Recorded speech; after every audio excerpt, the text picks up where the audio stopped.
LAT Racing Oils is invested in winning. With industry-leading at-track support, superior engineering, blending technology, and the World Championships to prove it, LAT is your premier choice for racing lubricants. Used by NHRA Pro Mod champions Jose Gonzalez and Chris Thorne, along with their closest competitors, LAT Racing Oil continues to carry top-level racers to the winner's circle in all categories of competition. From engine oil to transmission fluid and gear oil, LAT has you covered from end to end in your race car. A nationwide dealer network means easy access to our products as well. Visit LATRacingOils.com for more.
Good evening, everybody, and welcome back to Simtrax Broadcasting.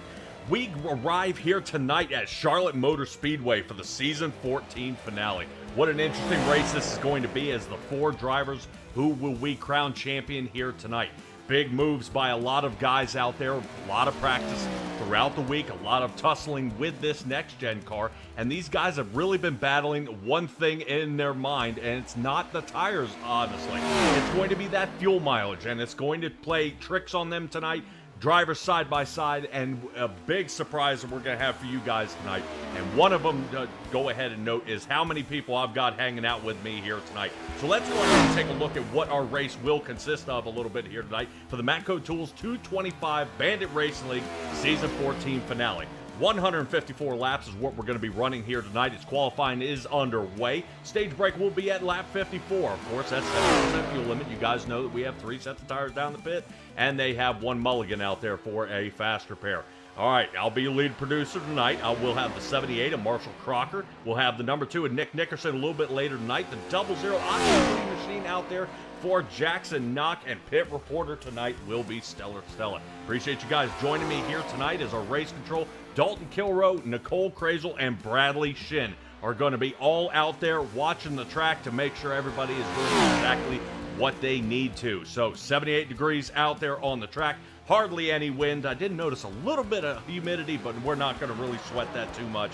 And we'll bring in Marshall Crocker here in just a second, where I want to talk to him the most about fuel mileage. This thing is going to be really tricky out here in these next gens. A lot of guys love them. Some guys hate them. I really, it's hard to say, especially when it comes to the season finale, and you've got to have a stellar finish here tonight. Yeah, thanks, Patrick, for having me tonight. Really excited to be back on the call, and there's no bigger night in Bandit than the finale, especially when it comes down to 4 guys. One night makes the difference, and you are absolutely right, Patrick. The fact this race today is going to be so important as it pertains to fuel mileage, and especially really more than that, just patience, right? It's the temptation in a Final Four format where, not only do you want to be up front ahead of your championship rivals, you want to at all times feel like the guy who would win if the race ended in that moment, but you also got to consider staying out of trouble, right? We always see it. I've felt it a lot this season. The further back towards the middle of the pack you are, that's the danger zone. It's really hard to stay out of that danger zone when you're saving fuel, saving tire. Obviously, dirty air is a huge aspect in these cars. I talked pre-race with 2-time champion Kevin Foster, who's always done historically very well here, and that's the balance he's always struck, because he's never worried in the pre-race about practicing qualifying laps, about being fast. We see a lot of the championship guys here qualifying quite well right now. Eddie in 6th, Connor in 7th, Ramos in 10th, and then a little ways down, we'll wait to see where Mark Allen Bivens ends up. He's now put it in the P4 spot. So the championship frontrunners are going to start up front, but that's the thing, Patrick. You're saving fuel. You're trying to be patient. You don't want to put yourself too far back to put yourself in the danger zone. Yeah, not bad there by Brett Guzik, going ahead and holding the pole right now out there in his Ford. Currently, all Chevrolets almost occupying the top 10, other than Michael Ramos, who is holding that 10th spot.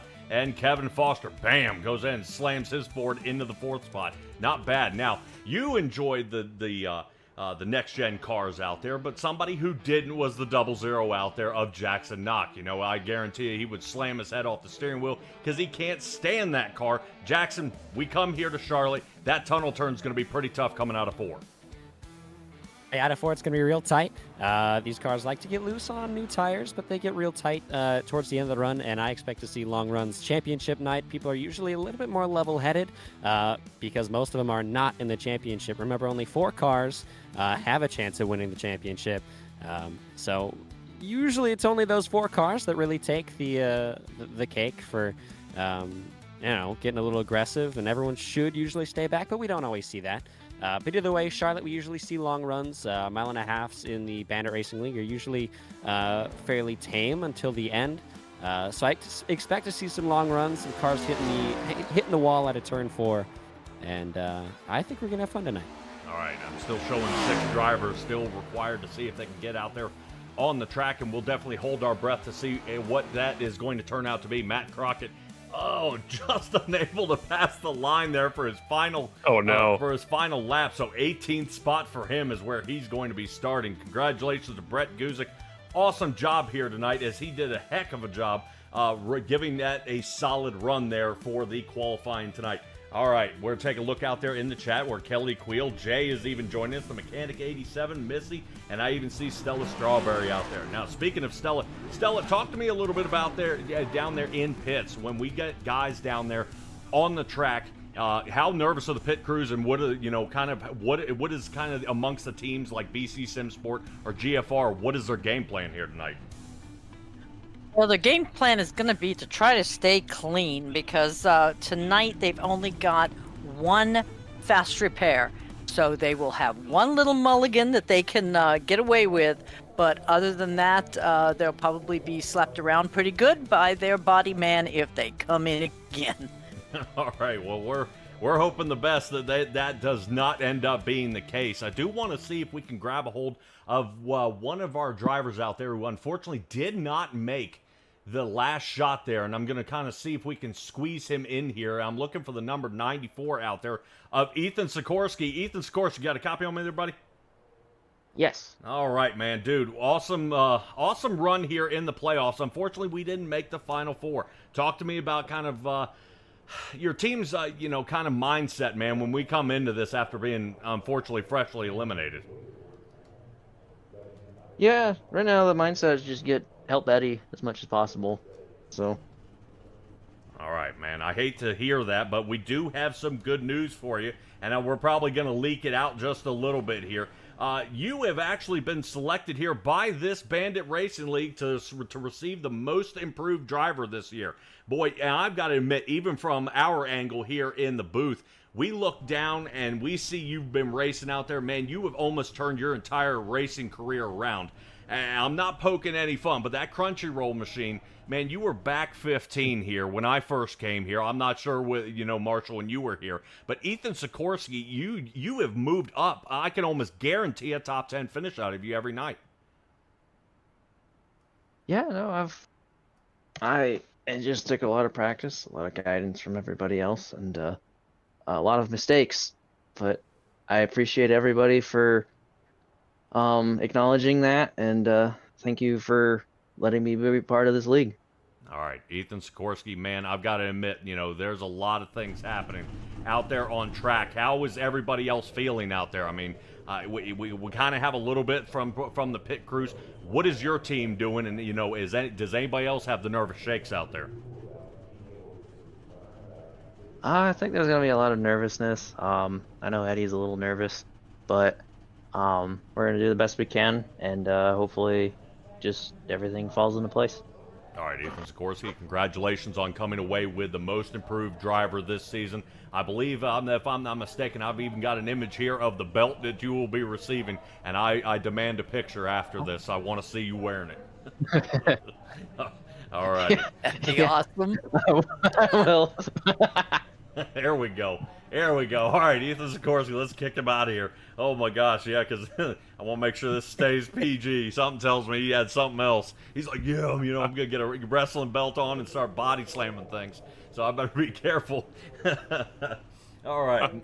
Marshall, so talk to me a little bit here. A lot of guys out there like Michael Ramos. I would say, some people are kind of finding him as possibly the favorite to win, but Connor Gibson might not be. Yeah. I'm thinking they're kind of putting him on the back burner here. Well, here's what I'll do. We'll make this an even-keeled, fair way to put it for each of the four drivers. Maybe we'll go one by one. I think there is a very specific path that each of these guys can win tonight, that they can take home their first title, second in the case of Eddie Haggy. To say that, the favorite here is Ramos, the potentially underdog is Connor, I think what it is in reality is they all have a way to win. They all have a direction that they are suited for that could happen tonight. Some are just more likely than the others. But let's start with, for example, Eddie Haggy, the guy we're looking at right now. Number 97, close teammate of mine, same with Ethan Sikorsky, the only former champion in tonight's in contention for tonight's championship. And he's a guy that he is really an epitome of exactly the kind of race that we talked about earlier with fuel conservation and patience that you need to win a championship. I think back to season 11. He was the season 11 champion, and in that race at Miami, he was never really a factor all the way through. Didn't start particularly up towards the front, didn't have wild qualifying pace, but he had an unbelievable ability to be always in the back end of the top 10, always on the best tires, always saving the most sets in the pits. He was patient, and if this race does come down to make your own strategy, we just go green after the stage break, right? That kind of long-term, long-form, let the race come to me, be patient, and think from the end of the race, where do I need to be to put myself in a position to win? That's how he's going to take home his second title, and he's going to do it right out from under the nose of the others. That's his path to the win. I would say third most likely for me, if I was doing kind of a power ranking, might be Connor Gibson. And I think his best path today is going to be something along the lines of kind of maintain in the hunt, in the sense of, qualify up well what she has. He's going to be starting in the outside of the fourth row here today, relatively in the mix with the other playoff drivers. And he doesn't tend to have the pure flat out end of run pace. He saves tires a lot better than he did when he joined the series, but he's a guy that I think can get a little bit overzealous in those little moves, can put himself in potentially dangerous positions, but he is going to be willing to push the envelope throughout the race more than any other driver. He's going to push for those extra couple positions at the beginning of runs. He's going to do well on restarts. If this race gets crazy and it gets out of hand, we have a lot of restarts late, and if this one comes down to a final, 2-3 to go, green, white, checkered finish, Connor Gibson might be your guy. He always comes through. I would say a lot of us are surprised he's been as consistent as he has this year to put this whole year together. And to his credit, if he wins the title today, it is deserved, because I think under a regular full season points format, he probably would have been number one. If we move on, we'll go to who I think is probably the potentially fastest driver throughout the entire course of the playoffs, or maybe the fastest driver in Bandit on current form right now. That's Mark-Allen Bivens.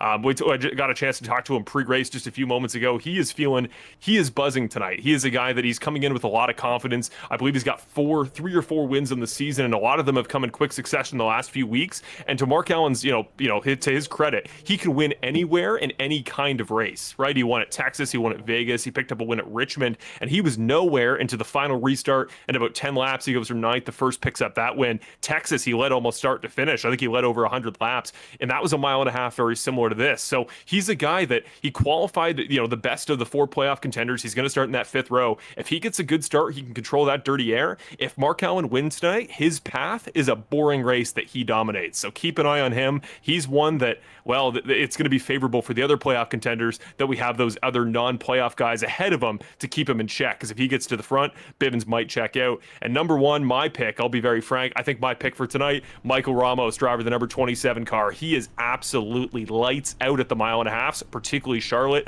Guys haven't particularly qualified here. Looking at the numbers, the average start for a lot of these drivers at Charlotte, not particularly high. Nobody is over 10. 10.2 for Bivens, 10.3 for Gibson. Ramos is under 7th. He's got 1 pole. He started 2nd. He probably has the most flat out raw pace of anybody here today. He's won races this year. He hadn't until this season. Now he's got 2 to this point in the year, both in the playoffs. He's on great form as well. I just love the way he's going to think about this race. And an underrated element, I will say, Mark-Allen has thrown some stuff in the water. He's had some little moments with everybody. He's a guy that can get the elbows out a little bit.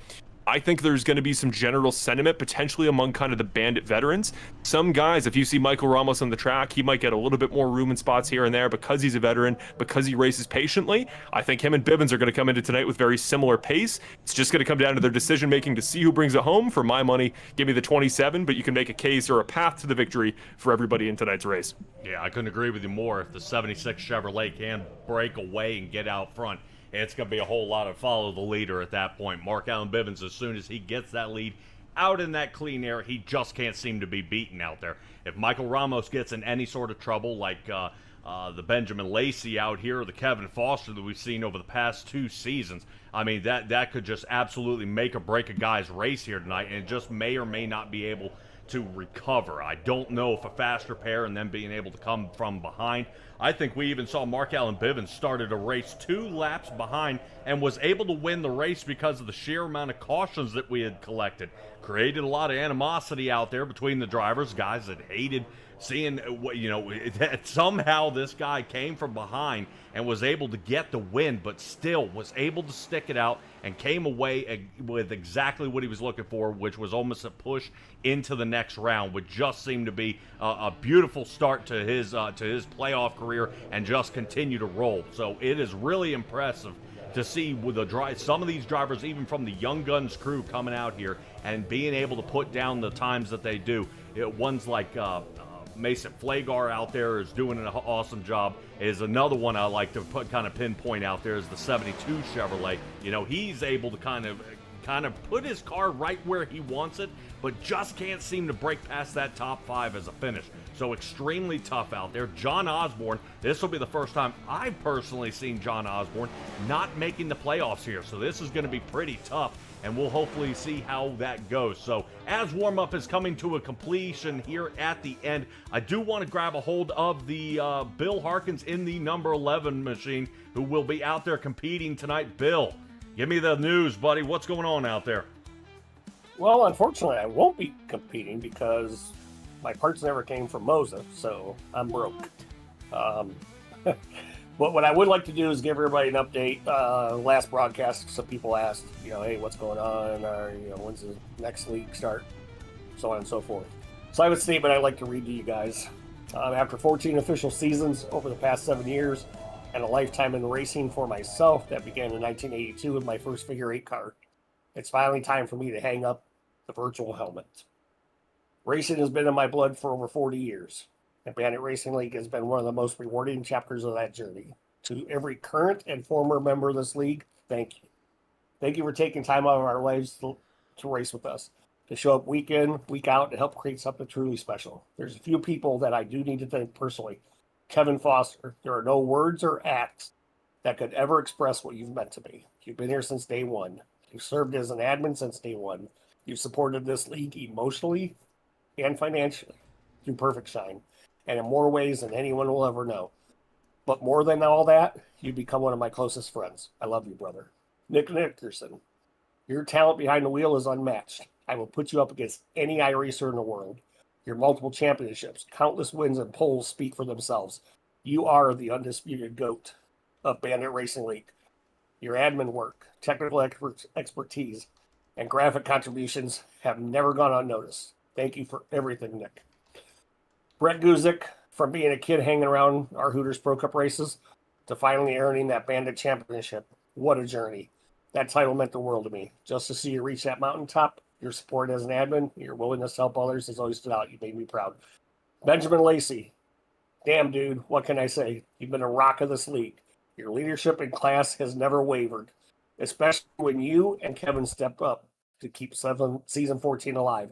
And something you may not know, your music opened my eyes and made me look at faith through a whole new lens. That's a gift I'll never forget. Ricky Hart, the calmest, most level-headed guy I've ever known. When I wanted to blow my top off or hit the kick button, it was always you who talked me off that ledge. Your steady hand has kept me sane more times than I can count. Thank you for being there. Brandon Jackson, my brother from another mother. You are absolutely nuts in the best way. And you brought life, laughter, and pure energy to this league. But beyond that, you've been a true friend. And hey, I'll see you in the infield care center. Dalton Kilrow, race control, is probably the most thankless and toxic position in iRacing. And you took it voluntarily with professionalism and heart. You showed up every week and gave it your all. I saw what you've done. Marshall, if you could pop into them and ask them to delay the race a lap, please. Nicole Krazel, Bradley Shim. I'm sorry, let me go back to Dalton. Race control is probably the most thankless and toxic position in iRacing. And you took it on voluntarily and with professionalism and heart. You showed up every week and gave it your all. I saw that, and I thank you. Nicole and Bradley Shim. Nicole Krazel and Bradley Shim, don't want to put you two together. You're not married. You two were phenomenal up in a race tower. You gave your time freely, season after season. Your financial contributions went above and beyond anything I could have ever expected. Bradley, your 3D printed championship trophy was hands down the best award we've ever given. Thank you both from the bottom of my heart. Matt Crockett, family. That's a word you have said since day one, and you've lived it out ever since, just like a real family. We've had our disagreements, but we've always had each other's backs. When I asked you to be my number 2, you stepped up in a way I could never repay. Your efforts is what truly put Bandit Racing League on the iRacing map. Thank you. This is a little bit long, so go ahead and have them delay that. I apologize. Curtis Yancey. Curtis has been our behind-the-curtain lawyer, arguing every single point I've ever made down to the finest detail. You could test the patience of a monk, and yet he's as devoted as a Labrador. And that relentless drive and constant jabbing that has always made this league better. Curtis, you've served as an admin and a passionate contributor. Appreciate everything you've done. And I absolutely cannot forget the amazing broadcasters who have helped put Bandit Racing League to life on the screen. Moose, what can I say about a guy named Moose? You are our first broadcaster. You laid the foundation. Thank you for believing us. Evan Wall, you had 24 hours to throw a broadcast, and you absolutely nailed it. You stuck with us for multiple seasons, and even mentioned our next broadcast, or even mentored our next broadcaster, proving your heart was all in. Marshall Crockett, after working with Evan, you took the reins with Full Send Racing Network, and man, you killed it. I'll forever be grateful for the energy and professionalism you brought to our broadcast. Patrick and Stella with SimTrax. I love you guys. You stepped in and bailed me out of one of the most miserable broadcast situations I've ever dealt with. Your chemistry, your effort, and the life you brought to this league broadcast were unmatched. I am forever in your debt for making our final season something truly special. Also wanted to give special thanks to the sponsors who have helped us. Geezer Authentics, Perfect Shine, LET Oils, Apex Sim Racing, and every single driver who has ever stepped up to sponsor a racer broadcast. Your support has made this possible. Without you, we couldn't have done what we've done. Your contributions help elevate this league season after seasons. I know I don't have enough time to thank each and every one of you who's ever raced in this league, and for that, I sincerely apologize. Please know deep in my heart, every single person who has ever turned a lap, Bandit Racing League is with me. Whether you ran one race or 100, you helped build this, and I will never forget that. And last, but never least, to our viewers, every one of you that have been in that chat, thank you for being patient with me on this long speech. Wow. You are all appreciated more than you know. Thank you for tuning in week in and week out. Who would ever thought that people would sit at home and watch a bunch of folks race virtual cars from all over the world, and yet you did. Week after week, you gave us a reason to put on a show. To everyone who has raced, helped, supported, or simply watched this league, it would not exist without you. While I may be stepping away, the memories, friendships, and legacy of the Bandit Racing League will stay with me forever. Keep the rubber side down, boys, and maybe, just maybe, we can see each other on track again. Thank you. I love you all. Thank you, Patrick. Bill, I appreciate it, buddy, and hate to see the Bandit Racing League kind of give it a close-up here. I know all the drivers and even the broadcast team will all be missing you, buddy, and we hate to see the Bandit Racing League kind of shut down a little bit here, buddy. I know a lot of people out there watching you. A lot of people have joined us here over the past couple of seasons. I'm sure during Marshall Crocker's tenure as broadcaster as well. A lot of people tune in, and we love hanging out with you, Bill. You guys put on an awesome show. The rules, I mean, the racing, it's a wonderful thing to see, and it definitely brings the biggest crowds here. So, Bill, I hate to see you go, brother, but I hope you enjoy the race here tonight. I will, and thank you for being patient with me on that. I appreciate it. No problem. Thank you. All right, Love you, Bill. Appreciate it, man. All right, so Bill getting the 4-wide salute from our playoff drivers out front: Michael Ramos, Mark Allen Bivens, Eddie Haggy, Connor Gibson, lined up here on the track at Charlotte as we get ready to get these tires warmed up and ready to go here in just a moment. They will be getting back in formation. Marshall Crocker has been having a heck of a time out here as he keeps jumping and skipping around on me here, and hopefully we'll be able to run Marshall Crocker down. Now I'm going to kind of give it a shot here, and I want to see, yes, it will. All right, let's go ahead and take a look at our starting lineup here for tonight, where Brett Guzik will be starting in the number 1 position. John Osborne will be second.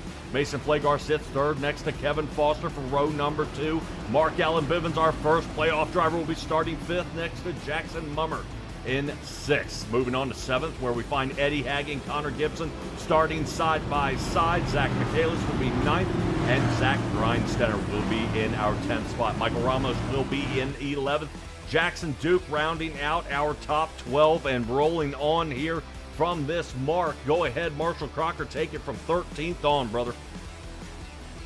Let's do it. Curtis Yancey, one of the fastest in practice. He's going to start all the way back in 13th on the inside row of the 7th row. Keep an eye on him here early on. Victor Weaver, number 18, going to start to his outside. Then we got the man I used to call Mr. Pompous. Doesn't reflect his character, but it's a fun nickname. Mr. Jason Greenwell will start in 15th. David Lakey to his outside. Ricky Hart Jr., former champion of the series, starts alongside Matt Crockett, a veteran of the series, one of the guys that was thanked by Bill there in his speech. Hayden Paul is going to start 19th. Another longtime veteran of Bandit, Jonathan Platt, starts on the outside of row 10. Teammate of mine for BC Simsport, Carter Phillips there, number 30 car. He's going to start in the 21st spot. Dylan DeCastro doesn't always run full time. Good to see he's here for finale night in 22nd. Defending champion, he will be for one more night. Benjamin Lacey, he's going to start in the 23rd position, did not set a qualifying time. That's the same for Ethan Sikorsky, who starts on the outside of the 12th row. Keep an eye on him, sneaky fast at the intermediates. Then Bob Berry, Terry Condis, neither set a lap. We'll hope they race. And then, of course, Bill Harkins will not be racing tonight. Jackson Knock, not sure what the results were in the end of his equipment, but theoretically they would be 27th and 28th. All right, we're going to pray that they are able to make it out there. Thank you, LAT Racing Oils, as they bring us our final starting grid here for this season and for the Bandit Racing League. Pace car lights are out. We're going to hold our breath, and as I believe it may be ducking off this time by. We'll be back. We'll be heading under green next time by, confirming there, right, Stella, as we talked to Race Control earlier. Yes. All right. Yes. All right, just go ahead and real punchy here. All right, this should be an interesting run. I like seeing how many playoff drivers are getting here toward the top right off the bat. It should be a good smoking run. I just hope we don't see somebody starting really in the back, let's say starting in 14th on back, trying to pile drive their way to the front. That is just a dangerous area to be. Being side by side, these next-gen cars. I've got to admit, I've had a little bit of time out there, and I know you have too here, Marshall. These cars handle pretty well out there, but that side draft may catch these guys a little bit off guard. Yeah, they're very easy to drive when you can anticipate what's going on, but the second you make contact, the second you get in an unexpected tow from the car in front, it's a car that's hard to react in. It's one that can kind of be, a victim of chaos or any situations around you can't really control as a driver. That's why a lot of guys don't like it. You can't wheel it the same way you can with other cars. Again, decision making is more important. You can't take contact like you can in some others, and that's why those playoff guys keep an eye on the dirty air and keep an eye on the the bumpers of the cars around you. All right, we're gonna see these guys get ready to go here. Checking out there in the chat as you guys give it giving a round of applause out there to Bill. It's not only Bill stepping away, guys. Bandit Racing will be ending tonight. So this will be the final race here at Charlotte to go ahead and crown the champion of season 14. Green flag, we're waiting on it as Brett Guzik gets ready to take off here from his pole position at the Matco Tools 225. Here we go. John Osborne, boy, that's going to be awfully close as he crosses the line first. Don't know if he's going to get a black flag right off the bat for making that hard launch. But as they go through turn 1 and 2, still side by side, little single file two drivers, and they're flying now. Control called it out. Clean start on all fronts, so John Osborne can keep it going, but he fell back there right off the start. The momentum he had when he checked up cost him a spot to Eddie Haggy, who's off to a good start there. Bibbins and Haggy 3 and 4 after one lap. Oh, no way, no how are we going to find drivers trying to go any slower than they are now. They are right now flying. I love Mark Allen Bibbins finally getting a little bit of breathing room here. Already got Curtis Yancey kicking up 4 to get to that 9th spot. He started in 14th. Now he's rolling back to 10th. Notice he's on the inside line, following the Sour Patch Kid out there with Connor Gibson. Fastest lap on track. Rare you see that from a guy that started 13th on lap 1. But Yancey, like I said, qualified way too far back for his pace. He's going to be coming through the playoff guys here now. First one to pick up is Connor Gibson. See how those playoff guys treat him. They know he's aggressive. And you got to think if you're racing for a title, you may think about letting him by. All right, little high five from Kevin Foster into the wall. Coming off turn 4, and again, looks like Jason Greenwell goes out there and pops the wall in the 83 machine. Seen him a couple of times doing that, but he's next-gen car pretty stout out there. They're going to keep it on going, and we are still under green flag. Get lap number 4 underway. Talking about a fast racetrack, Brett Guzik just set a lap at the front of the field that would have qualified him 3rd in qualifying. He's doing that in lap 3 of the race.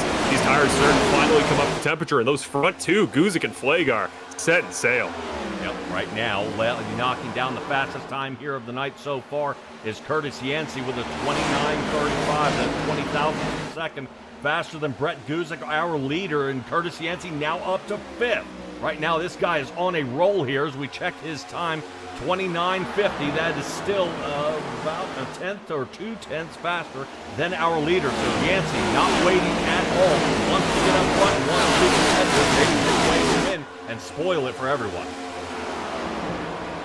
Ramos and Gibson, they've kind of, set in where they were there, still sitting in that 7 and 8 spot. Again, Ramos is a guy that has really good pace over the long run. He'll save tires well. You may not see his speed here at the beginning, but the guy that's standing out here for me, we knew Bivens would be fast. I didn't think Eddie would have quite this much pace here off the very first restart of the day. That 97, he's going to let the 51 by here. We'll see what he does with Bivens, but 97 car, early speed, looking good. Not bad there by Eddie. Driver fast. Go ahead and let him on by. We can live to fight another day as Zach Michaelis looking to do just that. Putting his Chevrolet to the outside. That is the number 12. In a Coca-Cola machine. A little bit different paint scheme here tonight as he now breaks into the top 5, knocking Eddie Haggy out. Car in the wall, Grinsteiner, number 14, off of 4. Got into the wall, no yellow as of yet. We stay green. You see up top, though, these cars that are finding success, that are finding pace, the way they're doing it is they're running that high. They're flying about 2/3 of the way up the racetrack. Yancey's on the wall. Michaelis is on the wall. It's the worst place to save tires. You see Haggy will dive low. Now you see Bivens and Flagar up front, the two teammates. We'll see. That's going to be a curious element. Bivens will want to save tires, stick to the bottom as the stint goes on. Flagar's a teammate of his, and that dirty air, both taking the bottom together, is going to throw off the 76. We'll see if the 72 car tries to aero block Yancey there. Yeah, Curtis Yancey getting a ton of spotlight time here. He now moves up 10 positions in total, looking for Mason Flagar now. Slides down to the bottom. 72 machine going to be on the outside as they dive into 3. Right now, Brett Guzik getting a mirror full here of the Bass Pro Machine Chevrolet. Up 11, looking for the 12th spot. Right now, Brett Guzik does make a quick cut. Goes ahead and passes the line to get lap number 9 underway. Brett Guzik definitely on a tear here, has a ton of speed. Right now, is Yancey short-lived, or is he going to hold out a few more laps to make the pass for the lead? Question's going to be how long will Yancey's tires stick around? Does he just high, goes low? That's his move right now. Down the backstretch, swapping lanes, goes to the bottom. He's going to clear Brett comfortably from 13th, 9 laps ago. Only 14.5 miles later, the 51 leads the race. Yeah, fantastic move there by Curtis Yancey, but battle out there on the track for Mark Allen Bivens as he gets underneath Brett Guzik. Guzik had led all laps until Yancey just took over, and now Mark Allen Bivens wants to make sure he maintains a second position run. Good pass there by the 76 Chevrolet. Currently, Yancey, Bivens, Guzik, Michaelis, and Flagar rounding out our top 5. That's like I said pre-race, path to victory. What Bivens wants to do is get up front and be the locomotive on the train. He wants to control the pace and save tires outside of the dirty air. He's not going to do that with that very fast 51 in front of him, but here we go. Big run for Mark Allen. We'll see if he can pull that high-low crossover. Yancey's been making it work on offense. We'll see what he does here on defense. Yeah, he's doing a fantastic job here so far. Unfortunately, not so much of a fantastic job out there for Zach Grindsteiner. He made it 7 laps. Has taken it back to the garage. Terry Condis, Bill Harkins, and Jackson Knox have not taken behind the wheel. That's going to put us with 4 drivers down. Still 24 here on the lead lap. We're starting to see some real time fall off here down into the 30s now. The only driver still peaking in the 29s is Mark Allen Bivens, but that lap, 3/10 lower, 1 lap to the next. We'll start to see the tire fall off happening about right here for those top guys. All right, we're going to check down on our pit reporter there of Stella. Stella, go ahead and take it. Yes, I did check in on Matt Crockett. If you notice, he's already back there a little bit. He actually had his computer die on him and put him in pit road for the start of the race. Terry Condis is here by Bill's invite because he is one of the old timers, but his computer is not running either, so he will be watching the race from the Bandit Lounge. All right, that's definitely a bummer. So not only Liquid Death machine, but Liquid Death to the computer. Matt Crockett now snugs into the 24th position. He'll be there for quite a while as he sits back about 10.5 seconds from finding Toyota out there of Dylan Nicastro. Battle up front, though, as we keep our eyes here on Brett Guzik. Zach Michaelis looking to the inside on lap number 14, turn number 1. Michaelis to the bottom. Riding the extreme high line is going to be Mark Allen Bivens, looking to see if he can pick up a little more pace here on Curtis Yancey.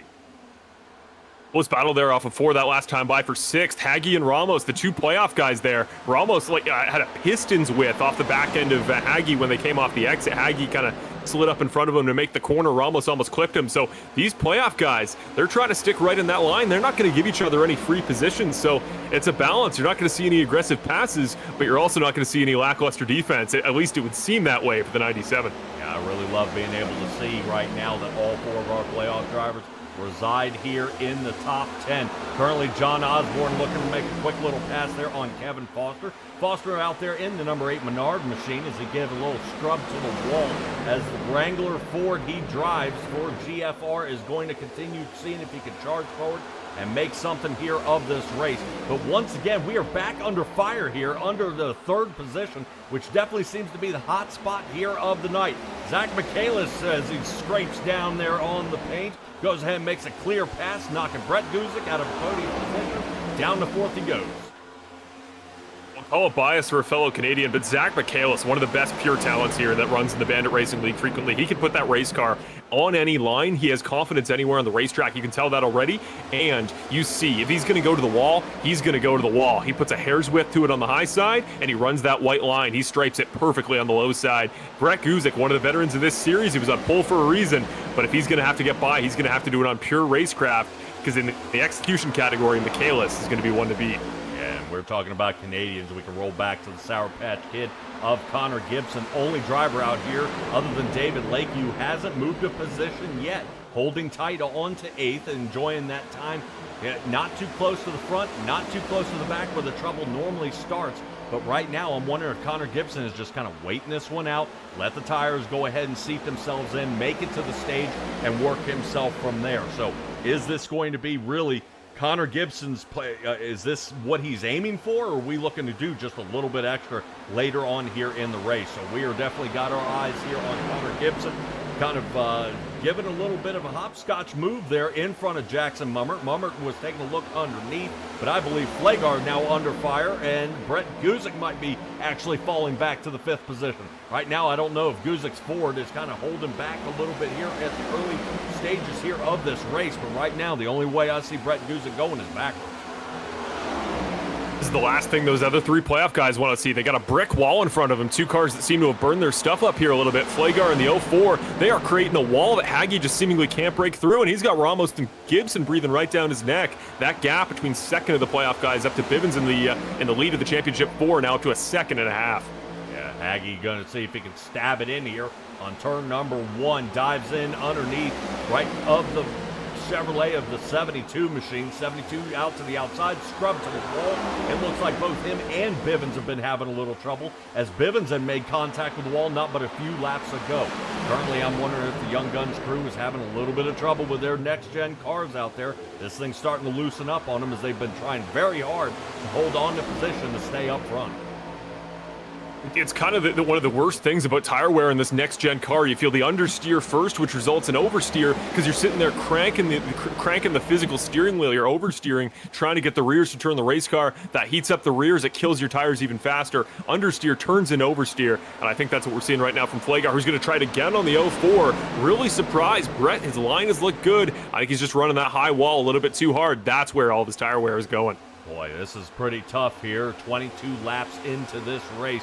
Mason Flagar has dropped from 3rd to 5th on his original start here of the race, but man on the move as well. Jonathan Platt back here in the number 43 Toyota. He's gained 8, along with Benjamin Lacey, who has gained 8 as well in his Ford. He is charging forward, seeing if he can get just a little bit extra out there to make this quick pass. Ricky Hart has been blocking him for quite some time. Benjamin Lacey definitely kind of stressing that he wants to move here, as you see how close he gets. Wants to give him a little nudge from the film in the Wild machine, and he's going to see if he can take a dive underneath turn number 1 and see if he can maybe get a pass, or otherwise he's going to move Ricky Hart out of the way. The longer this race goes without yellows, if this stays green and tire wear is a factor, Benjamin Lacey's going to come back in this race. I know he's all the way down there in 15th position. He's only 4 seconds back of the leaders, and he can make that up on pure 154 lap long pace. So over the course of the night, we're going to talk a lot about the playoff guys, and of course Curtis Yancey with his speed. We'll have to keep an eye on the 7, but here we go. Battle for the lead potentially opening up, and a battle between Hagee and Slagar. Keep an eye on both. Yeah, tons of action happening out here on the track as we almost reach halfway before the stage. There's Mark Allen Bivens doing the Curtis Yancey move. High side down to the low side. Mark Allen Bivens looking to get the lead. Well, I warned you that if Mark Allen Bivens ends up getting a little bit of that fresh air out there, he's going to drive away with this one. Right now, Yancey's putting up a good fight, though, to the outside. Turn number 1 does not take his nose off. Yancey staying clean out there, high line, and he's going to work really hard to keep the 76 Chevrolet way behind him and keep him in that rear view. Your turn for the 97, 27, or 31. Haggy, Ramos, or Gibson, you better be a 51 fan right now. You want Yancey to hold Bivens up as long as he can. And Yancey, to his credit, is going to be killing his tires. But he is ripping the wall for all he's worth. Clear out of 4. Mark Allen Bivens, first time tonight a Championship 4 driver, takes the lead and picks up his first lap lead of the night. Yeah, tough race here as we ride along with Curtis Yancey. Notice in that left mirror that Zach Michaelis is looking to start to make a move to get underneath of him here. Does not clear as we take a look back. Right now, Michaelis tucks back into 3rd. Definitely do not want to find yourself on the outside, especially when the drivers are this fast. You do not want to lose the draft. Next-gen cars are extremely draft heavy, but you want to keep it very close. Right now, I'm not hearing anything down there in pits as we'll kind of peek in with Stella here in just a moment to find out if anybody's running into any oil temperature issues. It's a great point you bring up, yeah. All right, Stella. Oh. I think she just hopped out as she's checking around out there, and as I saw her kind of get roped in there by the GFR team, she's kind of checking in and making sure all of them are maintaining those. Mark Allen Bivens, Yancey Michaelis 1, 2, and 3. Brett Guzik is able to maintain and get back up to the 4th position as Plaguard drops off the face of the map. Down to 5th, Michael Ramos now to 6th. Eddie Haggy, Connor Gibson, Jackson Mummert, and John Osborne rounding out our top 10 here tonight. Keeping an eye here on the last lap time for each driver today. Every time they come across the line, the real outlier is Benjamin Lacey. He's still down there. He's up to 13th. He's just past Platt, who was at a great pace here early on. He's really starting to run into tire fall off. I think the 43 may have just pushed a little too hard here early, but a 30.3 has only been run by 2 drivers this last time by. Mark Allen Bivens starting to set the tone there up front. You see that 30.42 last time they come across the line. I think in this part of the run, the tires, from my experience, should plateau. 30.3 is that number you want to be at. The only guy in the 30.2s, Eddie Haggy, that last time by. Yeah, well, Eddie Haggy definitely slacking off a little bit. He had been running up in the top 5, but Haggy decides to hang back a little bit. I'm wondering if he's thinking tire longevity here, seeing that we are crossing the line to start lap number 30. We're looking at least 24 laps before we come to the stage, which the stage is going to be extremely critical. I highly doubt anybody's going to try to two-tire stop this one, as Charlotte is definitely a mean one on the right side tire. Well, I went down to Zero Foxtrot and talked to Connor Gibson, Yancey, Lakey, Paul, and Ramos about that oil temperature problem. And they currently are not experiencing any, so they are cool customers and good to go. All right, good. That means they're keeping that nose out in that fresh air and not pushing too hard out there to see if they can shove each other around. This will be pretty tough here. We see Brett Guzik. Looks like he is going to might take a look here at Curtis Yancey as he works here on the outside. Easy come, easy go around the outside, and he is through. Now up to 2nd. Yeah, here's the comeback for Brett Guzik, one of the best tire savers in Bandit history. He's starting to see it now. We were worried about that running that high line, at least I was he he's starting to lose it too much, but nobody is safer and more patient on the wheel than Brett. Little wheel movements, consistent angle on that steering wheel through the corners can make up so much of that difference on tires. That's making the difference for him right now. And curious thing there for you, Stella, you talk about being there with Zero Foxtrot and they're in their Discord. As the race goes on, I'd be curious to hear, they're the only team in the Final Four with 2 drivers racing for a championship tonight. I'd be curious to know how much they're communicating, going back and forth. That's Connor Gibson and Michael Ramos. I'd be curious how much I'd be talking to my teammate. If me and Haggy were down there, for example, it's a fun dynamic to see how much teammates will work together when they're both racing for the same prize. Well, currently, I think they are pretty close mouthed. I went down there, and it was awfully quiet. I think they're doing most of their concentrating in their own heads. Do the talking on the racetrack, eh? Yes. All right. Well, that seems to be like the Tony Stewart method. He's very quiet and only telling me what I need to know. I've got to concentrate. and definitely don't want to have any kind of race chatter out there and start messing anybody up. I do want to notice that Kevin Foster may be our first driver to visit down in the pit road here on lap number 32 for him. He's coming on down. Maybe he's trying to offset pit here to see if he can get himself up to the front. Right now, Foster has been battling outside the top 10, has yet to break into it here tonight, but a couple ricochets off the wall, I think is right now his sheet metal crew is going to be taking a look at that right front, making sure that it's off the tire, and he's able to continue the run as he enters his pit box. 7.2 seconds right now. That is an interesting call here, especially with Jonathan Platt coming down. I'm wondering if that STP machine is going to do the same. That's fascinating for me. That's two of the longest tenured veterans. That's two champions of the series there, the guys that are coming down pit road first. That either says to me, with the stage in consideration, guys don't think they can make it to the end on fuel, want to split it for track position and take that fresh set of tires to make up extra time, or these young guys have just learned tire saving and they're the ones to beat, but keep an eye up there for the lead.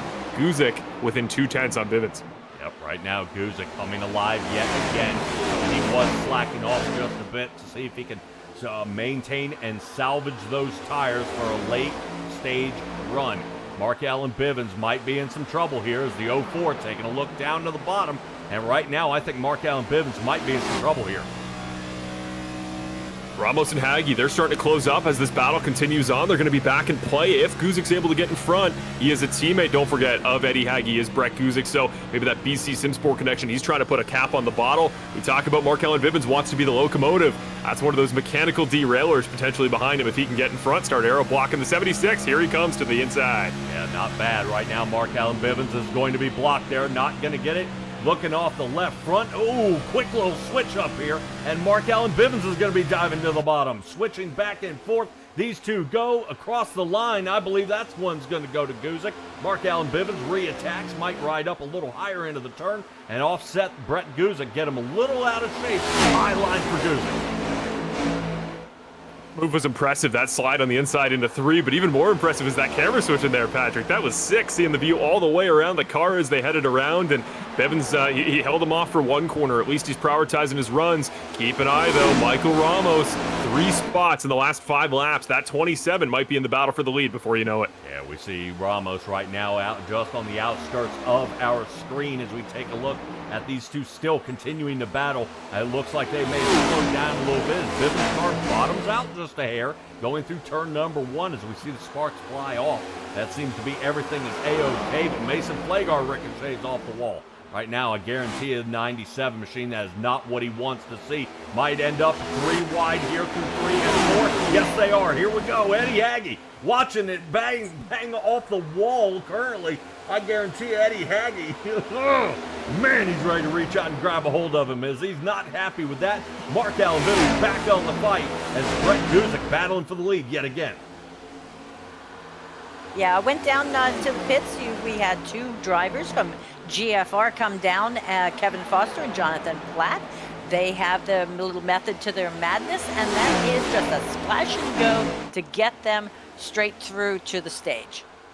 All right, we take a look as we rotate back around the John Osborne area and Eddie Haggy. A couple of guys are coming down in the pit road. Dylan Nicastro, he's been down there for a little bit. Yancy and Lakey now joined down in the pit road. So they are really working on it here. 3-4 wide, not but half lap ago when you take a look back on the outskirts of the screen.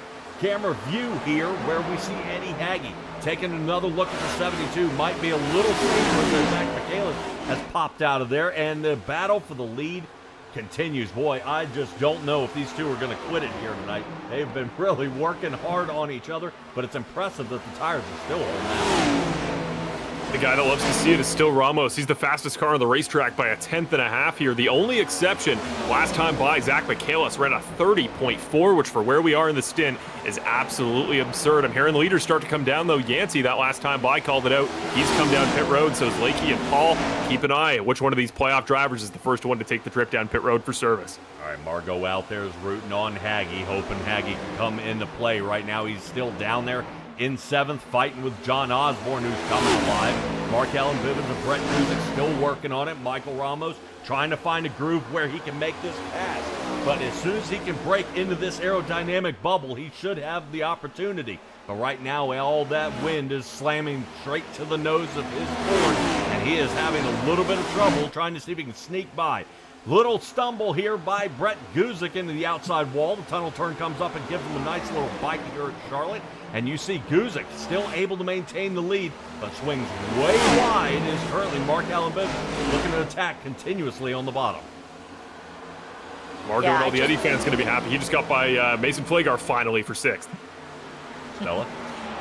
And Curtis Yancey, our fastest driver on the track tonight, I'm afraid used some of that speed in a bad way and came into pits too fast. Had to take that 40 seconds, so he spent almost a minute down in pit road and put him in place 24. Our first caution comes out here of the night. I think Jason Greenwell may have been in some trouble here. And Carter Phillips, I'm seeing him turned around there in turn 3. Yep, Carter Phillips still trying to get that car refired here. There he goes. Come on, get on it. Carter Phillips may have ended up in a little bit of a tussle here. Whoa! Oh, dear. Oh. Yeah, I was checking for suspension problems there as he slings back up the track. Let's see if I can get some drone footage. Yeah, it might be a bent tie rod. Want to shout out Carter's number 30 scheme for the week. He's been running a new kind of pattern there. You see these number 30 race cars. I love his font. I love his scheme. It does look a little bit like my grandmother's old, tablecloth you'd wear at Thanksgiving. But I do. I love the scheme. I want to shout it out while he's here. All right, looks like Flagler for us. He's the safety driver. He's got a little mush there in the front, but we'll take a look at it. Hopefully from the Michelin chopper view, what involves the number 30 out here. Let's take a look. Jason Greenwell to the outside. Should be Victor Weaver in the 18. Whoa, Greenwell. Uncharacteristic there from Jason. Yeah, just looked like what I was talking about. The car is hard to handle under reaction. Once you lose control, it's hard to save. And Greenwell, one of the best. He's got good hands. Just couldn't seem to regather it once he clipped that wall. Yeah, it was kind of a tumble up here. Let's see if we can get another angle here of Greenwell.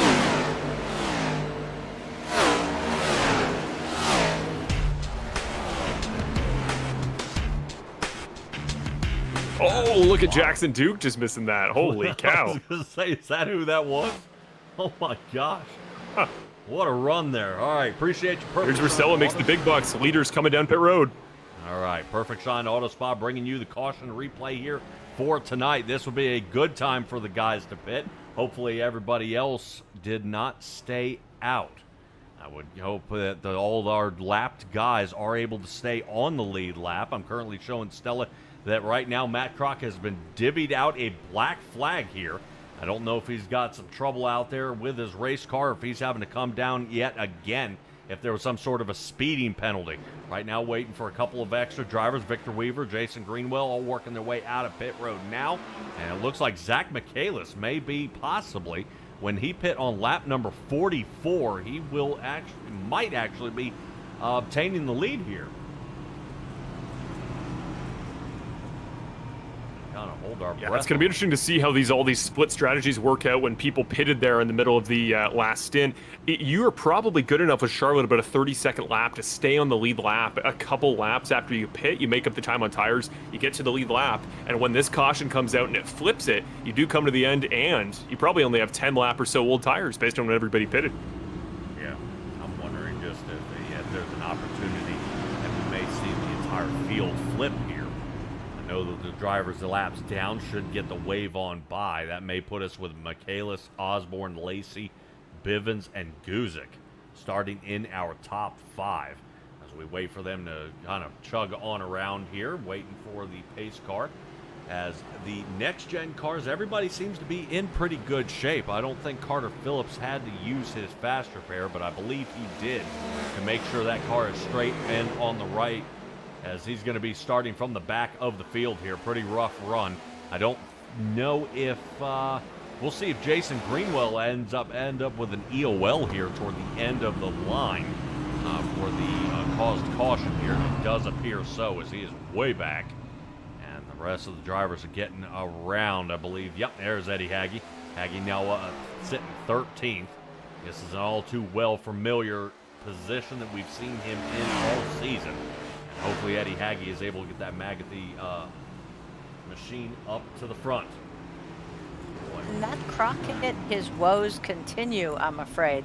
The 28 got by him before he went into pits, and then he got a speeding penalty too. So yeah, that was kind of the end of his his ride.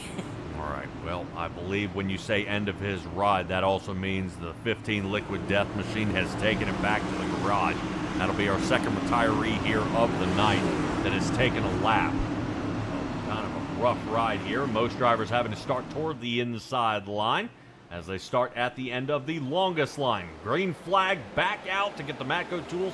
2:25 back underway. Michaelis with an unspeakable pull away here. That is absolutely unreal. Almost gets about a half a second jump. Currently Benjamin Lacey trying to reel him in before he gets away too far, and still continuing the game. Zach Michaelis out front.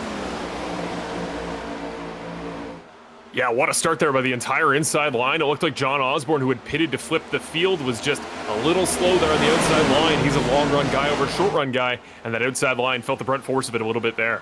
Yeah, we've seen multiple times some drivers start from that first gear, and right now John Osborne wants to make sure he gets solid restarts here tonight. I've got my eyes here on Jackson Duke as he's wiggling around a little bit, making a little bit of contact with the driver to his outside of Jackson Mummer. Right now the two Jacksons going at it, looking to see if they can combine their cars, and I don't think Victor Weaver and the 18 wouldn't agree with that too much. What do you say we rotate up to the front where it looks like Brett Guzik putting in an overdrive here to the outside around Michaelis. He takes over the lead, and Mark Allen Bivens looking to do just the same with the Sour Patch Kid of Connor Gibson sitting right behind him.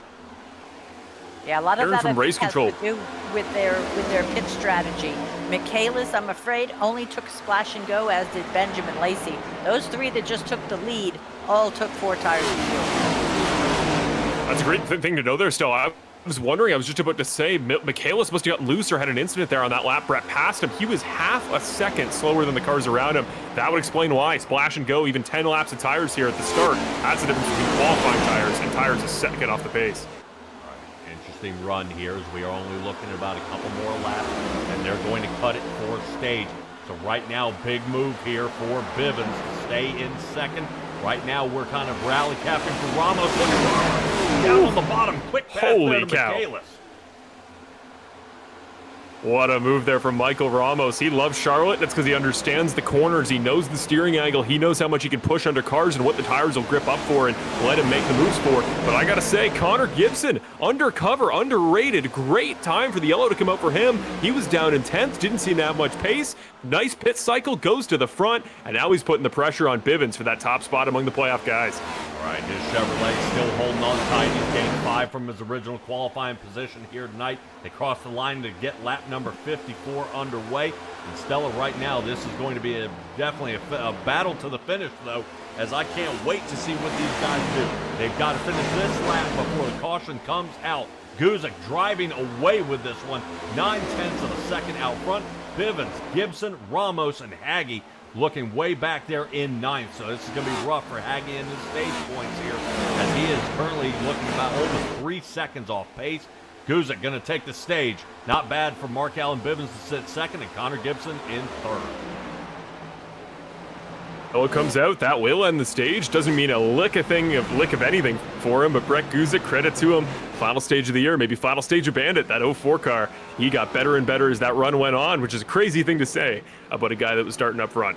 Wow, a lot of shifting back and forth here. And I've got to admit, it looked like, oddly enough, everybody almost super friendly out here tonight. I mean, I expected guys to be really bashing each other's doors in here, but it looks like everybody still doing an awesome job. 4-hour stage, Brett Guzik, Mark Allen Bivens, Connor Gibson, Michael Ramos, and Victor Weaver for our top 5. Moving on to Jackson Duke, Jackson Mummert moving in 6th and 7th. Zach Michaelis fell down to 8th. Eddie Hagge 9th, and Benjamin Lacey. Looked like that short pit stop didn't work out for him as he falls down to 10th. He's right now out of all the top 10. Currently, Benjamin Lacey is the fastest mover here of the night, up 13. But Stella, we take a look here. Curtis Yancey down a lap, sitting in about, I think it's 20th or 21st. He's been tumbling around. Yes. That penalty, that speeding penalty in pit was really not done at a good time. Wow. Yeah, so after this pit stop, we're going to be looking at less than 100 laps to the end. I would say we learned a lot here from our first chunk out there. These guys can race side by side. They can make their passes where they need to, and we've seen a lot of outside to inside kind of switch passing out there, and I would really question if any of these guys, do they come down who just took 4 tires, do it again? You got to think, track position is only so important when you have, what is it now, 17 cars on the lead lap. These guys know they're quick. They know they can make passes. We've seen that all that first stage. You're just setting up like it's a new race. 100 laps determines your championship, determines your race win if you're a non-playoff guy. You put yourself in the best position to succeed, and like we said earlier before tonight, this could be a fuel race. If it is a fuel race, that extra 5 laps of fuel could make all the difference. I'd expect the field to pit, and it looks like they have. Let's give a quick shout out to as well. The chat called it out for us. Victor Weaver, in my personal memory, I think that's his first top 5 in a stage this season. What a first stage there. Great run by the 18 car. Yeah, amazing move here. Mark Allen Bivens, Connor Gibson, and Michael Ramos all fuel and go. Looks like the first person to take 4 tires is going to go to the 04 out there of Brett Guzik. He will now be starting in 8th. All the way down there, it looks like Mason Flagar, he takes fuel and go. Possibly a set of right side tires. I don't think it'd be crazy enough to do that. And from Zach Michaelis on back. So oddly enough, when we saw Zach Michaelis and Benjamin Lacey rolling on back here, that is not going to be the case here at this restart. They're going to have about a 10-lap tire advantage, and they should be able to attack much later on or be able to maintain a longer span of attack as they get out here on the track. We'll get double file here in just a moment. The pace car light should go out this time by. A few lapped cars still remain out there on the track with Bob Berry sitting 22nd. Carter Phillips was involved in the first caution there on lap 44, with Matt Crockett sitting in 24th. He's down almost a handful of laps here. And Zach Grindsteiner, Terry Condis, Bill Harkins, and Jackson Knock on our ticker are not competing any longer. Alrighty, here. This should be a wild run here. Stella checking a look at our drivers out there on the track. Some have fuel and go. Some of them 4 tires. It should be pretty good out here for the ones that they're looking to come away with some sort of speed out there. Let's see John Osborne, quick little blink. Everything is, yes, all right, it's smoothing out for him. Boy, I tell you what, when we take a look at it here, Marshall, you got a driver blinking out in front of you. You just got to close your eyes and hold on to the wheel. Oh yeah, there's no worse feeling in racing. You're calling it out to race control. You're saying, hey, just putting it out there. Keep an eye on so-and-so. No, this is not an offense to race control at all. I've never seen anything come of it. You call it out. You hope nothing happens. And Mark Allen Bivens, he's won some big races in this series. He's a guy with horrible internet, so no correlation to driver talent. Let's hope he stays in the race.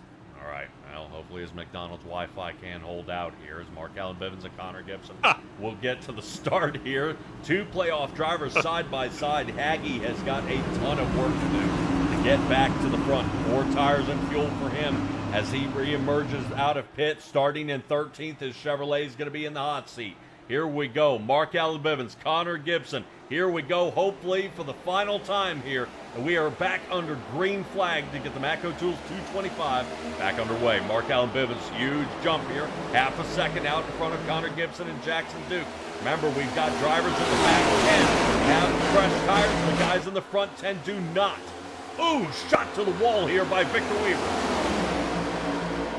Yeah, Victor Weaver, he's still in a good spot there after that stage break. Had a pretty good pit cycle, but he wasn't up there in the front of the pack in that first stage for the majority of it. He's new to racing up here with these top guys, and we'll see how he sticks along there. Looks like he's gone away with relatively little cosmetic damage. Keep an eye, though, that front 3. Once again, let's see if they can set sail. Bivens is in that all-important top spot with no dirty air. Gibson behind, Ramos in tow. They made a nice move on Duke and Mummer to get up there single file on the inside line. Your championship drivers, it's going to come down to the 3 of those guys to kick off this final 100-lap stint, but keep an eye. They only got to take 4 tires. We talked about it all week. Eddie wanted to do something different to the other 3 championship guys tonight. He's the only guy on fresh. You can see what he does back there as well. All right, he's still out there, unfortunately, fighting with John Osborne, who holds his Pepsi machine down on the bottom. His Chevrolet is definitely showing promise as he continues to move forward. Haggy stays high line, just can't seem to strike down at all if he can. He's working to see if he can get past him.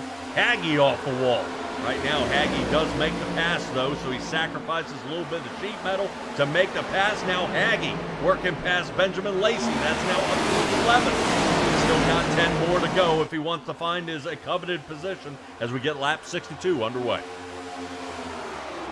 Just paying him, happy to say, for Eddie Haggy. It's a $1 bill with his face on it for his EPU Wealth Solutions Company. He is looking cash money fittingly right now, making those moves there through the field. But up front, this is the closest I've seen anybody not named Brett Kuzik run to Markel and Bivens. Gibson and Ramos kicking it into high gear. There goes Gibson for the lead. Wow, Gibson takes a shot here for the lead. Short-lived, though, as Markel and Bivens knows exactly what to do. He just leans into that pedal a little more, dent in the firewall, he gets around. Contact between Ramos and Gibson. Giving each other no room. They can already tell this is going to be important. If we go green to the finale, just like it looked like in the majority of that first stint, these laps, this track position is crucial. Here comes Ramos to the inside. Ramos doing exactly the move he wants to do there on Bivens. And Bivens has used it multiple times here tonight. Curly right now, side by side. Markel and Bivens trying to get the full clear here, but cannot as he continues. He's noticed out of the netting here. Markel and Bivens taking a peek, just can't get him on by.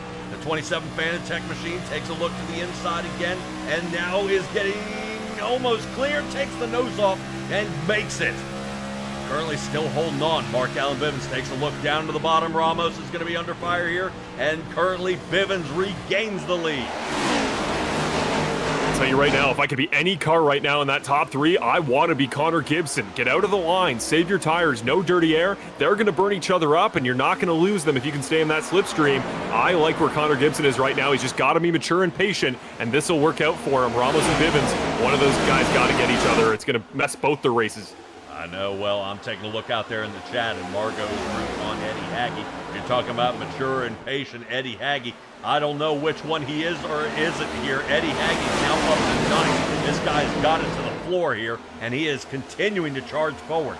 Currently, Eddie Haggy's creeping up on David Lakey, who only took fuel, and back out he went. So the 84 machine is about to be under fire here as Guzik, who took tires, takes the high side.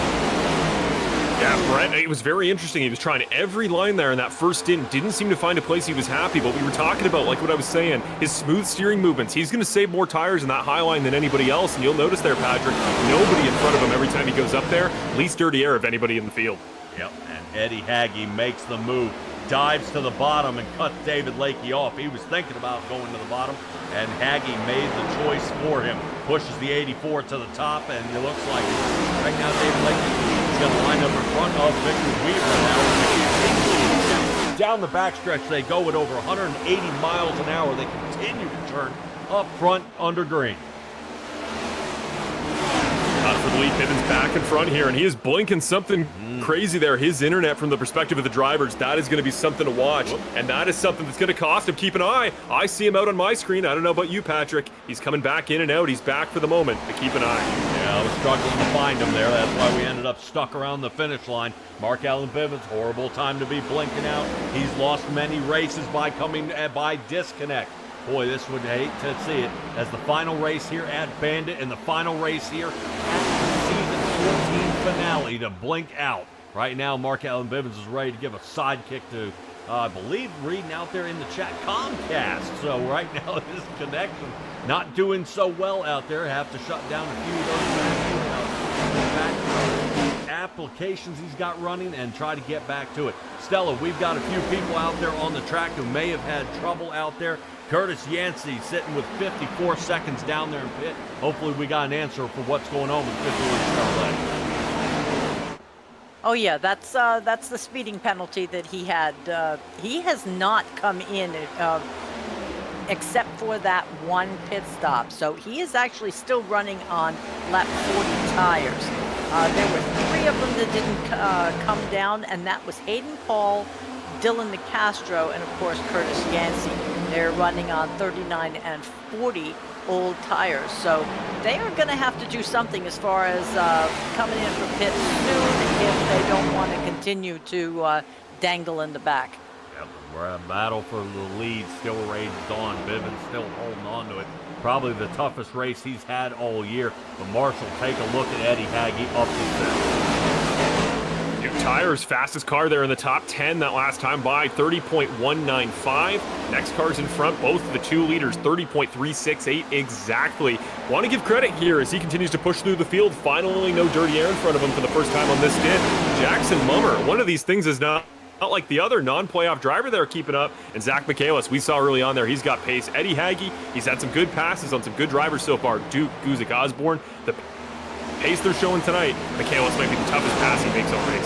Yep, that is definitely going to be next on his list as he only sits back by half a second off of him here. And half a second can either be the longest half a second you've ever seen or the shortest half a second he's ever seen.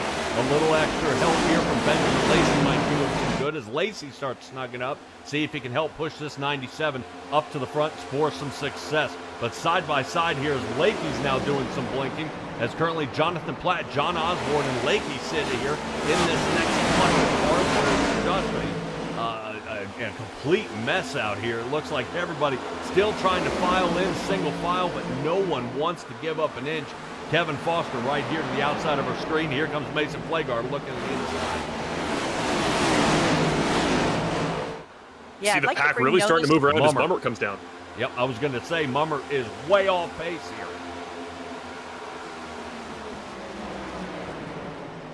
I'm very curious what this is because of. 17 laps since he last pitted, shouldn't be fuel. Was watching Matthew Crockett. He actually came back on. Oh no. Caution is out. 30 machine makes contact with him here. And not stopping. He's still pushing. Yeah. My goodness.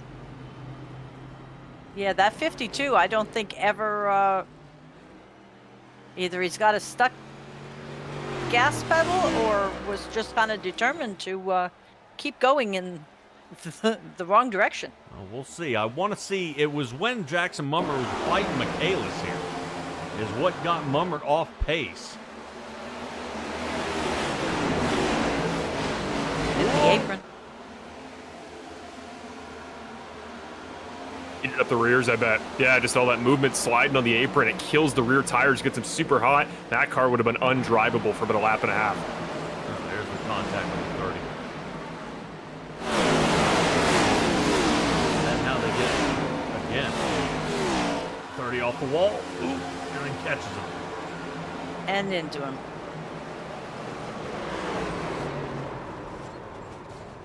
Well then. That figures. That'll do it. Yeah. I'm trying to take a peek here. Why? I mean, that changes everything because. See if there was any contact between Davis. Nope, right there. Dropped those left side tires off. Great job by Davis. Check up. That could have been so much worse there. Yeah, good on him. I know at the end it looks like there was contact. If I'm Zach Michaelis in that moment, I wouldn't have done a thing different. But this changes the race here, Patrick. This is no longer a fuel race. One stop for the entire field should get you through comfortably the rest of the way. Wow. All right, so pit stop is going to matter. Eddie Hagge decides not to take tires. 7 seconds is what it takes him in and out. Yeah, no choice there. He took all 4 there on the stage yellow. He's got down a set of tires to everybody else in the field. So here's the question. How much is the dirty air, lack of dirty air, going to help him? Because he hasn't been up front all night. Oldest tires in the field. Now the field should be even. At least the playoff guys should be on tires.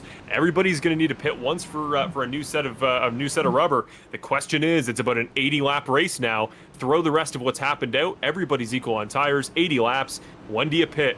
How much do you save at the beginning to push harder late? How much do you guys consider a potential yellow late in the race that you want a new set of tires for? This is going to get fascinating the rest of the way. Yeah, this is definitely going to be a nail biter, especially toward the end. As I believe Nick Nickerson is starting to get pretty close to being in attendance here. I know a lot of guys are definitely holding on to the end to see what is going to happen. Stella, I know right now for BC Sim Sports, Brett Guzik, Eddie Hagge are doing a fantastic job. In trouble tonight have been the 30 and the 83 of Jason Greenwell and Carter Phillips. It's kind of, you got two highs, two lows, and somebody who's just trying to make it to the end of the race, and that being Ethan Sikorsky, normally the Crunchyroll machine. Definitely battling up toward the front, but the 94 has ricocheted off the wall a couple of times here tonight, but his Toyota is still no worse for the wear as he currently holds in 15th.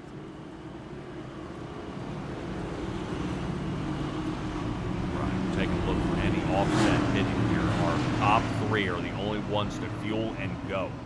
I would say this would also be a good time, Stella, for currently Curtis Yancey to come down and get those 4 tires that he desperately needs, but he still remains with a 43-second pit stop time. Is Curtis Yancey battling any sort of damage out there?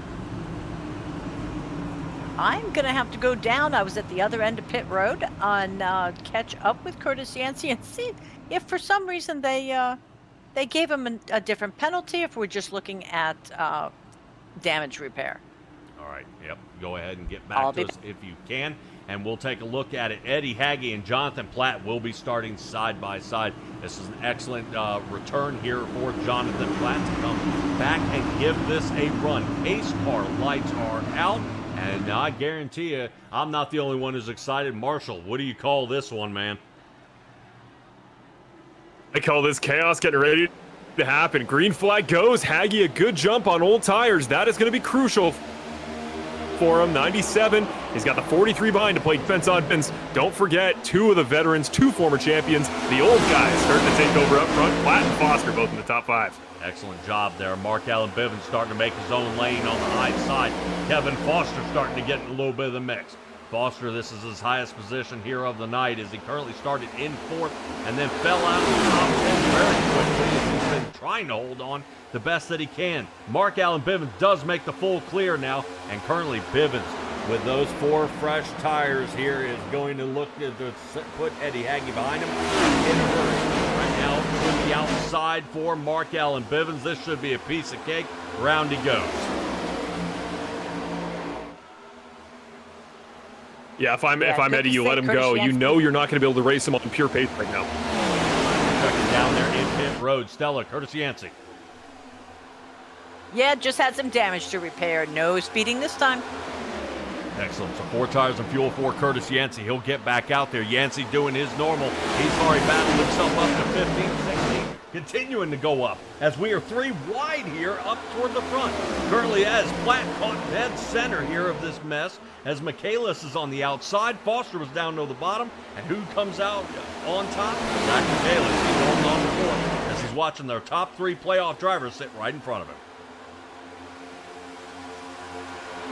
In more of a do-or-die position right now than Connor Gibson, sitting there in 7th. He is getting swallowed up by cars all the way around him as the front 3 start to set sail with Michaelis in tow. The 31 car, do-or-die position with just over 70 laps to go in his season.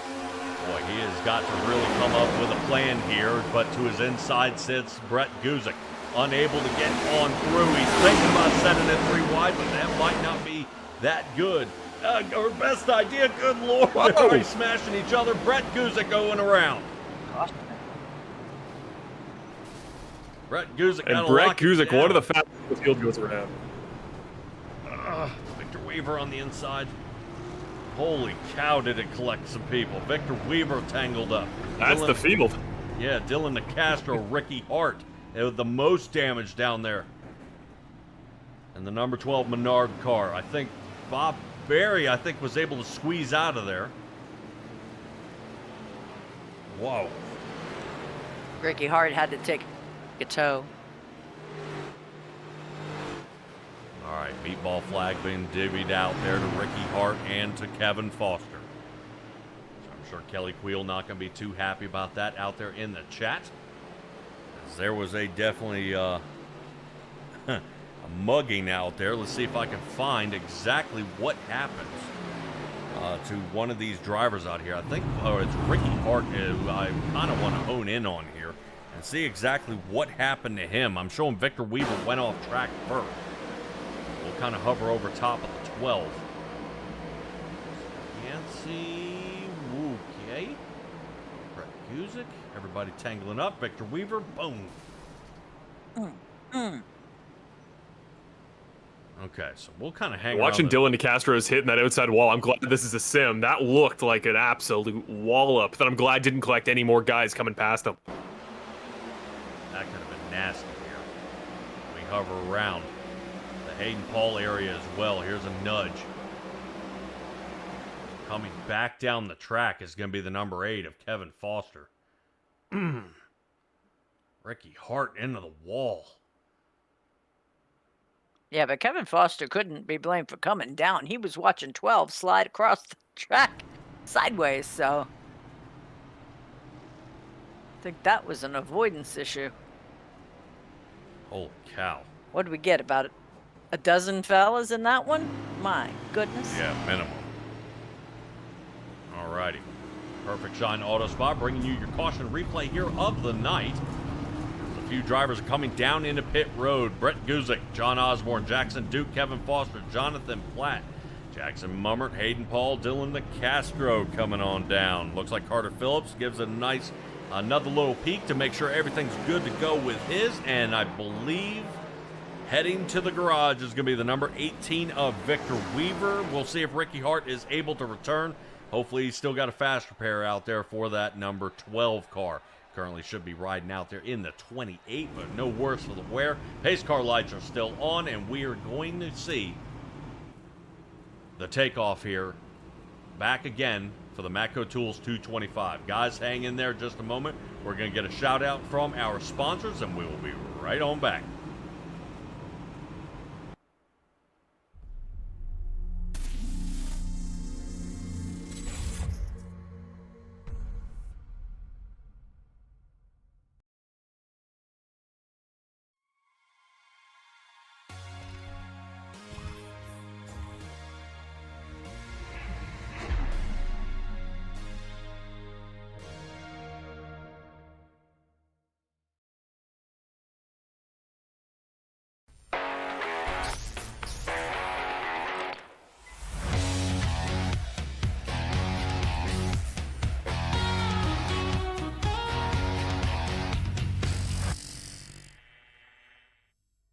LAT Racing Oils is invested in winning. With industry-leading at-track support, superior engineering, blending technology, and the World Championships to prove it, LAT is your premier choice for racing lubricants. Used by NHRA Pro Mod champions Jose Gonzalez and Chris Thorne, along with their closest competitors, LAT Racing Oil continues to carry top-level racers to the winner's circle in all categories of competition. From engine oil to transmission fluid and gear oil, LAT has you covered from end to end in your race car. A nationwide dealer network means easy access to our products as well. Visit LATRacingOils.com for more.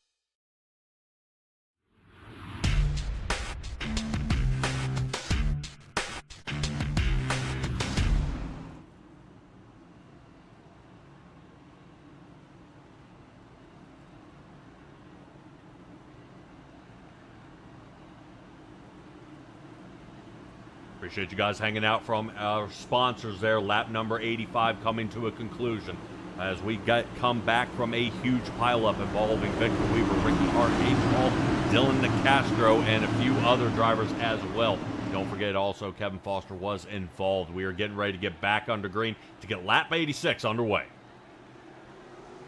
Green flag out here, 69 to go when we cross the line. Bivens chose the outside, so the other three playoff contenders that aren't Ramos going to get a huge jump because of it. Your top four are now playoff contenders. That is mind-blowing. We haven't seen this since before. Wide salute, Bivens, Aggie, Ramos, and Gibson. Gibson actually coming up with an excellent call as they came down pit road only on lap 75. Everybody else on from 11th on back came down and tested it, and it looks like that's going to cause a problem as once again Brett Guzik is facing the field the wrong way. One from dominating the race to going around and getting in the wall twice in about 8 laps. Wow. We resume back under caution. That'll be the 4th one here for tonight. As we see David Lakey and Brett Guzik involved in this caution. Let's see what happens. Perfect Shine Auto Spot brings you another caution replay here tonight.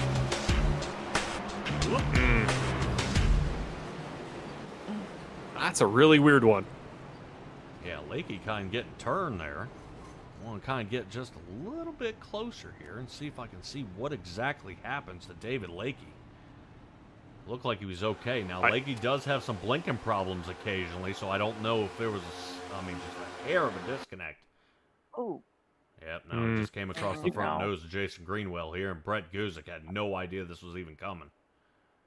If we can, I'd love to see that chopper cam one more time, because it really, I think, comes down to a question of was there net code, or was it just a case of, I think Yancey kind of last minute, he peeks up to the outside on Lakey, and I think there was a bit of a reactionary move from the 84 to give him room, and he just didn't see the 83 coming up on the inside. You see there, here comes Yancey, he tries to react, and there's Greenwell waiting for him on the quarter panel.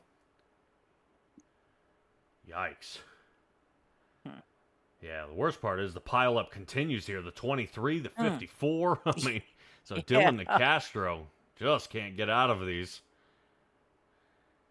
Yeah, and speaking of which, the 23, the 54, we're looking at pretty much the back half of the field. Mummert, Greenwell, Lakey, Paul are all coming down into pit, either to make some tire additions or try to put some sheet metal back on their vehicle. Now, Ricky Hart theoretically has a fast repair, but he's not taking it.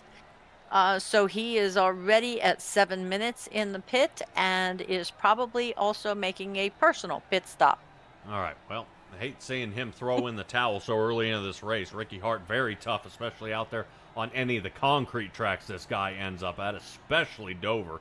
He ended up putting on a heck of a show there, and it was definitely one of the fastest guys, and everybody started taking note of what Ricky Hart was able to accomplish there.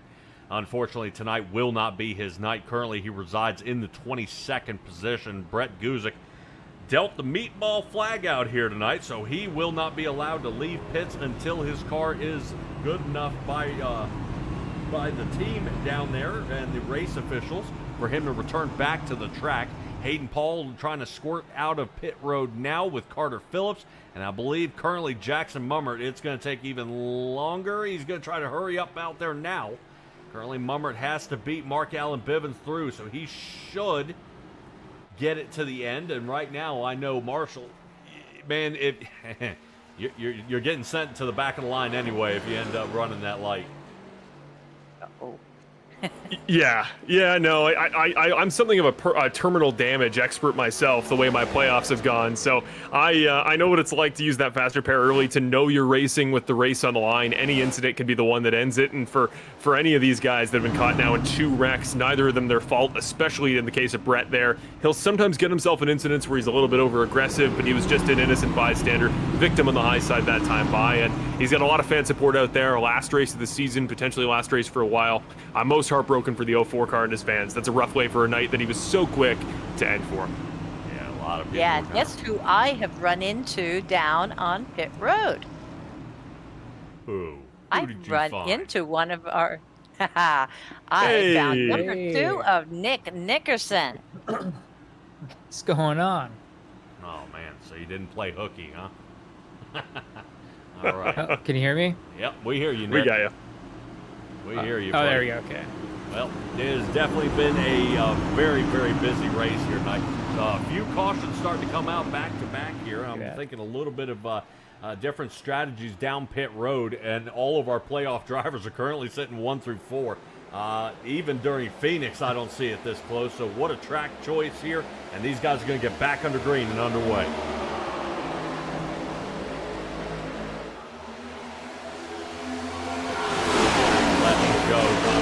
Being the first one to fall back a little bit as Michaela sticks his nose in there. 2 Canadians side by side. Connor Gibson's fighting with all his might on the outside. I'm wondering if he's going to give a little nudge here to Eddie Haggy, who did not take tires back to the stage break. Eddie Haggy on lap 75 came down for fuel and is looking to see if he can hold on as the faster guys are starting to put the distance on. Bivens, Ramos, Haggy, 1, 2, and 3. loses out to a Canadian, then he loses out to an American. He's starting to fall backwards as Michaelis and Flagar both making up ground. And remember where we are on strategy. Bibbins and Ramos, dead even on tires, both even on fuel. The whole field, that front 10 should be even on fuel. Tires will be the question. Haggy, the oldest of the playoff 4. Gibson's got freshies. He should be going forward right now. He's got to stop the bleeding. He's back down to 6th here, side by side, as he crossed the line with Flagar. And he's not running as fast as Curtis Yancey right now. Yancey now starting to pick up the pace here. As you see, Flagar currently hiding behind our timing tower. Right now, I'm seeing, whoa, there's Foster. I was getting ready to mention Foster there for a moment. He sticks his nose into the camera, says, here I am. Foster to the inside, and right now, that's going to send Yancey back to 8. Connor Gibson might be in some trouble here. He's got some people behind him, but we got contact with the wall farther up front. I mean, it's so cool to have Nick here up in the broadcast booth. I mean, nobody's more of a veteran here in these championship races, these high-stakes moments. I'll go to you here, Nick, because you know a lot of these guys in this series. You know Foster is a veteran. But let's talk the 2 guys up front. Bibbins and Ramos racing for a title. As the wreck further back, there's another guy you know. Lacey and Yancey both around, and it is the Bandit's best and brightest, the greatest of all time. Brett just wrecked a moment ago. Yancey and Lacey involved in that one. Nick, I'm glad you're not out there. These former champions, former race winners having a rough go of it tonight. Yeah, it sure seems like it looks like it's fun racing, but it looks a little cutthroat. I mean, seeing these kinds of incidents this early. But, you know, it's the last race. Everybody wants to win the last race and, you know, get a little bit more, you know, add whatever they can to their stats, I'm assuming. And, you know, you're not going to hurt anybody's feelings because you're not going to race them again next week, right? So yeah, do what you can. That's horrible. I know, right? No, I mean, most of us do race each other in other leagues, right? But, well, I don't know. It's not goofing off. It's iRacing. There's no friends. I don't care. Yeah, exactly. I did catch up with Brett Guzik down in his pit stall. He is out of fast repairs, so he is out of the race for the evening, but he's going to stick around and spot for his team. Sweet. Ain't that a nice guy? Right. And I mean, you're a veteran. You know Brett very well there, Nick. He's now up there in the broadcast, or up there in the spotters booth for Eddie there. Out of the 97, former champion, I guess technically on the box. Got that Lightning McQueen Doc Hudson connection. You know Brett well. That's not a bad guy to have calling strategy for you the rest of the way. Yeah, not at all. I mean, yeah, you never know. With these kind of races, man, you never know what's going to happen. You know, like, you just got to give yourself the potential to be up front towards the end of the race. And, you know, Brett's probably not a bad choice to be in your corner for sure. All right, little offset pitting here for Eddie Haggy as he comes down for 4 tires. And he's getting 22 gallons of Sunoco fuel back out on the track. He's going to go. Eddie Haggy going to go ahead and resume back onto the racing surface here in 14th position.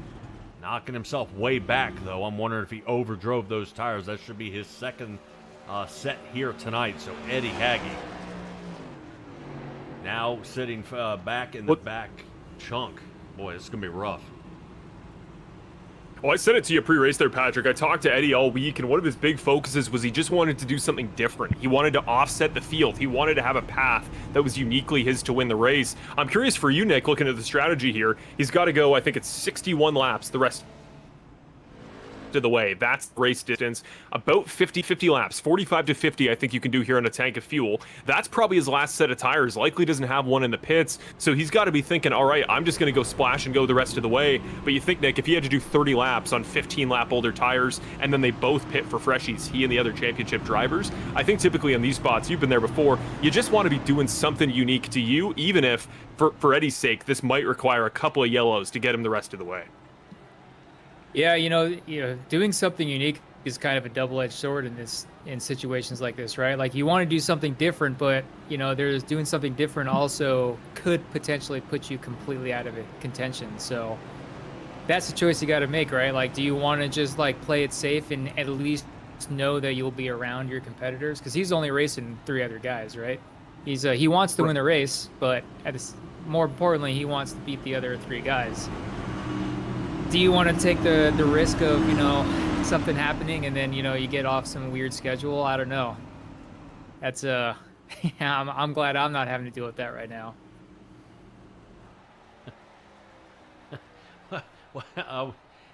But there's so many options to take out here, you know. Seeing the guys who are now pitting on lap 94, Eddie Hagge will be the highest one. He's now up to 12th. Seeing the couple other guys have chosen and elected to come down.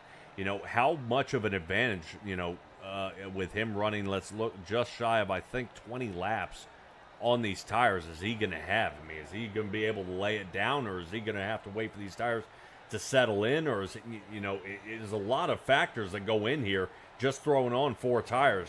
We hope he's not going to slip and slide his way on this restart. You will see. I mean, 20 laps depends how hard he was running those 20 laps, right? Guess we'll find out. Yeah, especially for Mark. Yeah. The green, here we go. Especially for Mark Allen. We get back underway. Matco 2's 225. Here we go.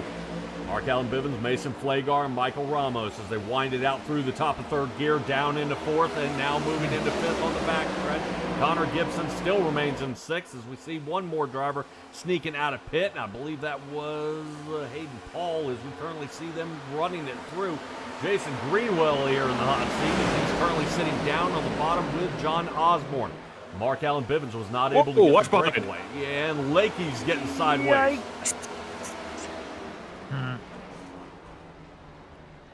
Well, he's not here tonight. He's not here yet, one of my former broadcasters. But, Nick, what did Evan Wall always used to say in these situations? I can't quite remember what you're alluding to here. I'm alluding to cautions breed cautions. One of the all-time statements. It is never more true than than a race like Charlotte. When I think of Evan Wall, I think of Brandon Jackson and me. He turned him. He turned him. Brandon Jackson. He did turn him. Look at this replay. Holy cow. I'm starting to think Carter Phillips is getting a little annoyed out there that he keeps getting involved. Starting to push guys out of the way there. He's had enough. David Lakey a little chewed up out there. Right side of his car has definitely some damage there, especially from ricocheting off the wall. I think he might have hit all 4 corners. Definitely a possibility there. All right, David Lakey. He'd have fit every car in the field if the iRacing pace car was textured. Holy cow. There you go. Love you, Carter. Whoop. Lakey almost goes up there and rear ends the end of the field. Remember, it's life flashed before his eyes. Curtis Yancey's up to 12th. Ethan Sikorsky pretty quiet here tonight. He's at least up 11 positions from his original start point. He's sitting 13th. And Mason Flagar now up there. So talk about a little bit of a switch up here. So the Young Guns crew starting to clump together. I wonder if that's going to be RC to kind of watch that. But we'll keep an eye on those drivers and RC to do their job the best that they can. I know Nicole. Ooh, Ramos down pit road here. Really? This is going to get interesting. Holy cow. Well, Eddie, So you I'm had a just gimmick looking going at- there. Oh, good. Do you think it's possible I was that saying Ramos is that's- thinking one stopping it here? Oh, you'd have to be, yeah. Absolutely. If he can avoid any other cautions and try to one-stop it. He's done 4 tires and fuel. I was just going to say, I mean, the one gimmick there that Eddie had was I got the newest tires in the field. Again, there's only like 15 cars checked up behind the pace car. He's only going to come in 4 spots, maybe 6 spots behind Eddie with 5-lap, even fresher tires. And if they're both going to try to go the rest of the way, which will require cautions to bring him to the front of the field, I mean, now Eddie's not potentially even the best on his own strategy. But what were you going to say there, Nick? I'm curious. So I was just going to talk about Mark Allen Bivens here. You know, he's up front, and how many times this season have we seen him up front and like he's practically unbeatable in clean air? Oh, yeah. You know, I don't know what this track and car combo is. I haven't done any practice, but if it's another one where it's ridiculously hard to pass when the car in front is in clean air, like he might be in the best position right now as long as he can keep it up there and doesn't lose it from some yellow flag pit strategy thing, right? But I don't know, man. I think Mark Allen's going to be pretty hard to beat based on what we've seen this year. I drove full time this season, and let me tell you, I'll back up Nick's point, Patrick and Stella. Every time you see Mark Allen Bivens go to the top of a timing tower in an X-Gen race, you groan and go, oh, because you know what the next 100 laps are going to look like. He is stupid good when it comes to aero blocking. Yeah. The only thing that concerned me right now is Mark Allen Bivens' last pit stop was back on lap 75. So he may be in a little bit of trouble here come long run, that he might not have enough fuel to make it to the end, regardless of his tire savings. So we'll see if any kind of teamwork can come into play. If Zach Michaelis can get up there and give him a little bit of trouble. But the one with the best tires is sitting Eddie Hagge, currently sitting now 8th. And he'll be on the outside of row number 4, right in front of Curtis Yancey. And we all know Curtis Yancey's going to be the man on the move to try to fight his way up, as he too also pit on lap 94.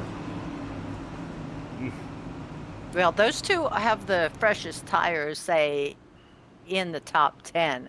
But what Marshall was bringing up earlier is you're looking at Ramos, Leahy, and Osborne, as well as Carter Phillips, are all in 99 and 100. So they should theoretically blow by these lap 75 guys.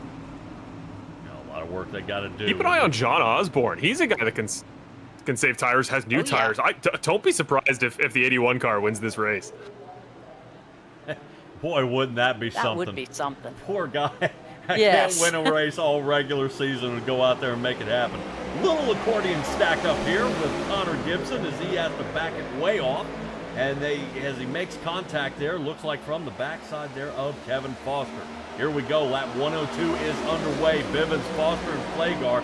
And Bivens, once again, calling it just how you guys said it. Fresh air. He is leaving the field.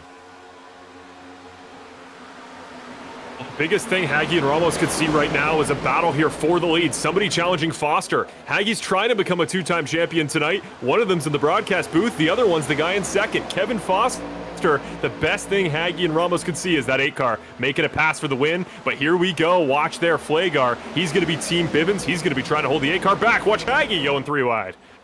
Hagge not afraid. He knows he's running out of time very quickly. He holds the outside line, trying to give Dylan DeCastro the business. Works on the outside here, takes a peek, and right now Connor Gibson caught as the meat in the sandwich. Back he goes, and guess what? Oh, no, there we go. Eddie Hagge says, I've got to save my race. Wow. Absolutely not. Keeps it on track, though. That was crucial. Wow. Don't want to give him the commentator's curse and ask how he feels now. As the pace car is drifting that entire turn. That was awesome. Looked like Nick out there. Yes, it was. Wow. All right. Boy, that is some... What a race, you know, and we're starting to really collect cautions here. And I think that would be the only thing that may even be bugging us here in the booth and our viewers out there, and even the drivers. You know, now with as many cautions that are coming out, and as long of a green flag run we had at the beginning, it's becoming more and more unpredictable. This is just the farther we go, the next caution, you know, and all you can do is stare at the timing tower, and we're looking at the side going, well, did my playoff driver make it? Did he, you know, is he in trouble? And Eddie Hagge getting extremely close to being in trouble. And here comes Mark Allen Bivens. Yep, that's his time. He said tires and fuel to last to the end. And not only him, Connor Gibson, Mason Flagar, and the rest of the field. I was going to say you're going to run out of breath trying to list the rest of them that are coming in. My question is Ramos. Is he going to go ahead since he's on lap 99 tires, took fuel and everything? Okay, there's your answer. He is staying out. So these talk guys about that flipping are the pitting order right there. now, do they have another set of tires, or is this going to be their last set? I'm pretty sure they're pretty done. They only had 3 to start with, and most everybody has taken. I think they've all taken their tires. That should be the last Somebody's set. got a secret, secret stash somewhere. We don't know about it. Yeah, it's all well, you know, some of them guys that.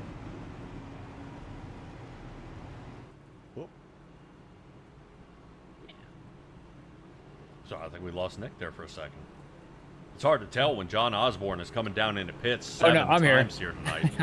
You know, John coming Yeah. down and always topping off on fuel. That is one guy who never runs out of fuel.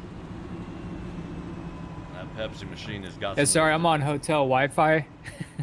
Sorry. Oh, I'm on man. hotel so Wi-Fi, so I think I have a little bit of lag. do. Yeah, You're good. We all That do. was fine. Mark Allen Bivens Yeah. will forever have worse Wi-Fi than any of us up here in the booth. He's the only guy in the field that has to order a coffee to get the password for the Wi-Fi he uses. He needs to switch from McDonald's to Panera. And I'll take that check now, gentlemen. For the plug. Bivens, if you hear me, if you win the title tonight, sell the trophy, break it down for materials, sell it, and buy new Wi-Fi. Done. Anyways, front row, Kevin Foster, Zach Michaelis, Sikorsky, Greenwell, Yancey, all in front of the playoff 4, but then 6th, 7th, 8th, 9th, 10th are one of the final 2 spots there. The playoff guys, they are all together, and the back 2, Ramos and Bivens, best tires in the field. This is going to be awesome. Especially with the front 5 having a mirror full of playoff drivers all scrambling to get past them. I mean, that's going to be a push. I think Haggy will have a good chance since he's on the inside line. And Bivens might get pinched here, but a bad restart could really shuffle it all to pieces here.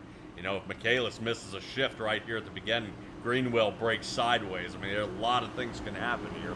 But right now with Yancey to the outside of Eddie Haggy, something tells me that's going to be the hotbed.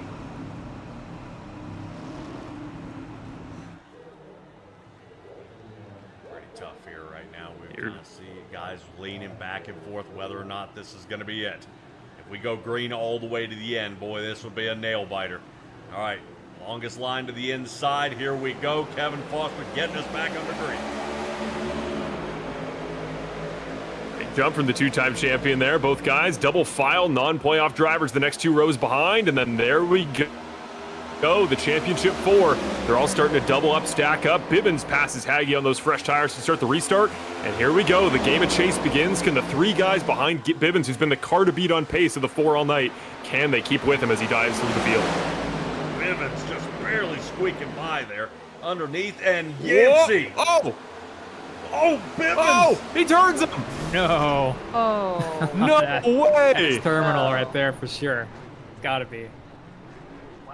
He's got the fast repair, but it's the tires. He's got no new tires, and those are going to be shredded after that. Unbelievable. Curtis Yancey, I believe, has the tow. Holy cow. Guys, there was one path with how that pit stop cycle turned out. Newest tires in the field with Bivens' pace. There was one path that he wasn't the guy to beat. And getting next to a guy like Curtis there, they're both fighting for track position. This is the only way his race was going to go sideways, and it just happened. Yeah, I mean, he's Unbelievable. definitely going to lose some tread on that, right? But like, they weren't going full speed, and he didn't slide like all the way across the front stretch, right? It's probably a couple hundred feet, so he might not be that bad off if he can get this car fixed. But not only that, take a look up top. Connor into the wall as well. No. Oh, and there goes Lakey into the grass. Yeah, like he's flying. Yeah, I'd love to see a replay there on Gibson to see how much damage he's going to have the rest of the way. It'll be interesting to see if he'd have to pit again for a quick repair. See if we can float up top here. See the nudge there from Bivens. It's all 3 into title the- guys here. I know. Eddie Haggy nervous. That's a Oh. lick. He's going to be lucky if he doesn't have a toe link or something. Oh, okay. Just a whole lot of paint and a half a fender. Nothing Doable. important. Doable. Oh, I've seen guys maybe run one more 50 laps replay. with no bumper at all. The moment of the race might be the front of that wreck. Watch as Haggy and Ramos come together. Ramos plants into the back of him because he can't avoid the 97's back bumper, and they both stay straight and avoid the wreck. If all 4 championship guys had wrecked, that's a different race, but Haggy and Ramos kept it on track, and that might be the championships.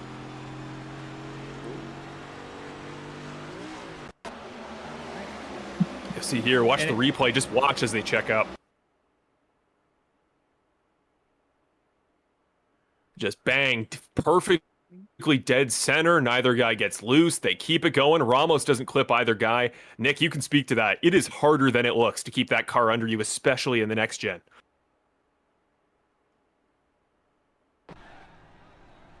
Hotel Wi-Fi.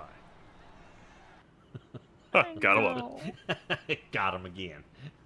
Hey, I have an update on Jackson Duke. He had 8 minutes of repairs to do, and he has been able to hammer off about 1.5 minutes every one of these cautions, and he's going to be all back to normal. Yes. Yes. Good for him. What a trooper. Way to stick it out. Exactly. Must have a book with him at the sim, just reading in between cautions. Oh, ouch. Well, I'd rather I've that been there than him before. Reading a Chilton's manual out loud to his pit crew. A little bit of both. Oh, boy. Mark Ellen Outstanding. Bivens going to be That's- restarting in 13th. Old school. That's not bad, actually. Yeah. I mean, it could be worse. That's doable. It could be I mean, worse. if you're an Providing Eddie he doesn't. Ramos fan, But this if you're an is- Eddie Yeah, I Ramos think- fan, this is exactly what you want to see here, man. This was the path with the pace Bivens was showing here. Now he's got to come back through the field again. Eddie 10 laps older tires than Ramos. The question is then Ramos and Gibson, they both come into pit, but they shouldn't have for tires. It should just be fuel. I mean, what do they got in the tank? Connor Gibson, we talk about chaos. It's late yellows. That was my path to victory for 31. It's all falling into his hands. He's got a chance here. Yeah, 43 trying to find a spot to get back in line here. Jonathan Platt trying to work his way in. As we get back to it, Scooch. Kevin Foster will be taking us back to the restart here. See Missy out there saying it might be Uncle Jay said good luck, as he's got somebody watching, but won't let him comment. He has to subscribe. Got to subscribe to the channel and then wait 1 minute. 1 minute, and you are able to go ahead and hopefully not talk that Guzik smack out here. Yeah, we apologize as far as the subscription goes, although you should do it anyway. But in that 100%. doing it in that manner keeps us from getting all the bots that we were absolutely swamped with in the beginning, asking you what you wanted to do in your free time. Well, I tell you so what, those we guys go are gone, free time. and Let's put us all we back ask. under green. Yeah. Nice. 43 to go, baby. Let's see it. Eddie Haggy now in 5th. This should be an opportunity for him. He cannot pass up. Jason Greenwell will be to his outside, though, as Foster is now taking off with this race. Oh! I think there's going to be some trouble back here. And we're going to hover around that John Osborne area.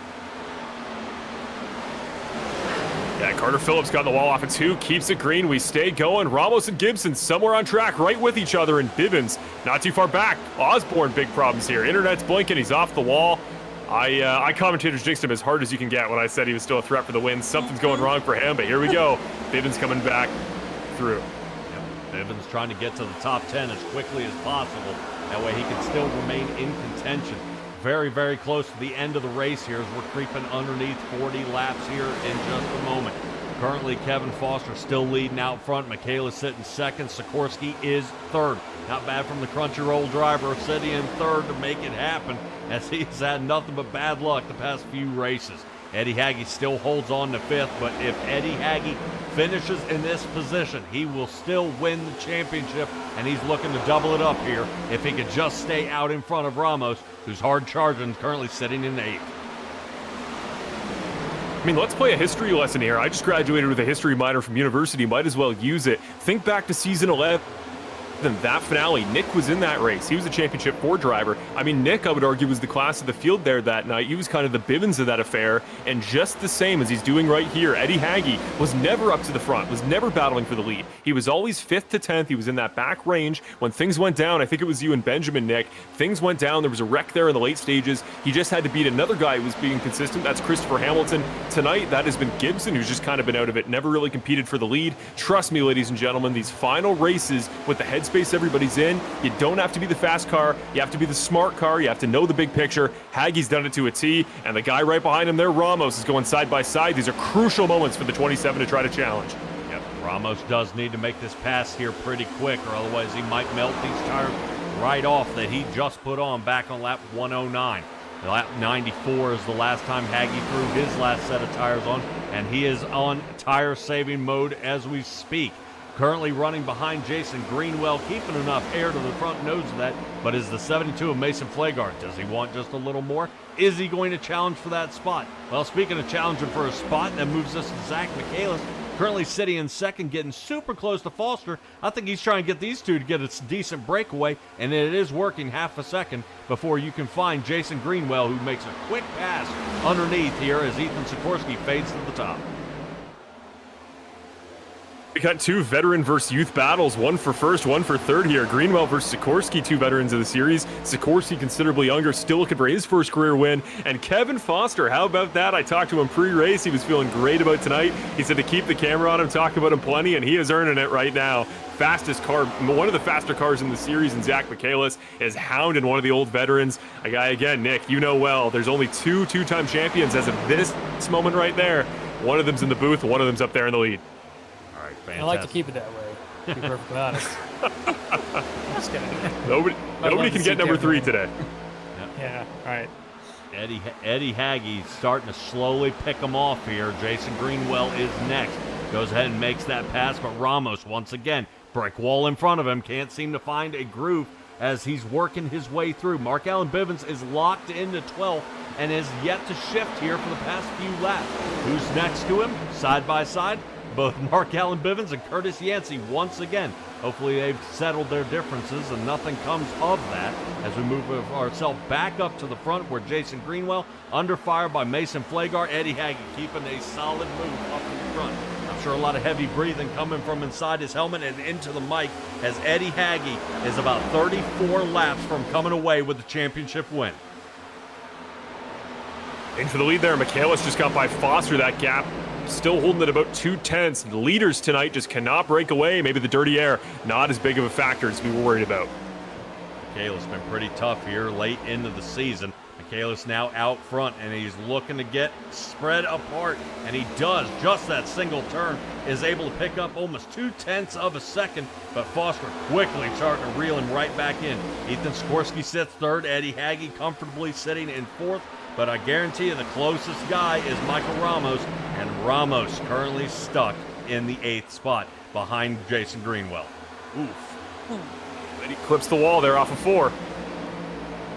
Yeah, a little lapse in judgment here for Eddie Haggy. Scrubs to the wall all over the track. It looked like Ramos scrubbed it there not too long ago. The 27 machine trying to see if he can find a groove, but who's coming alive here? Benjamin Lacey. Where'd this guy come from?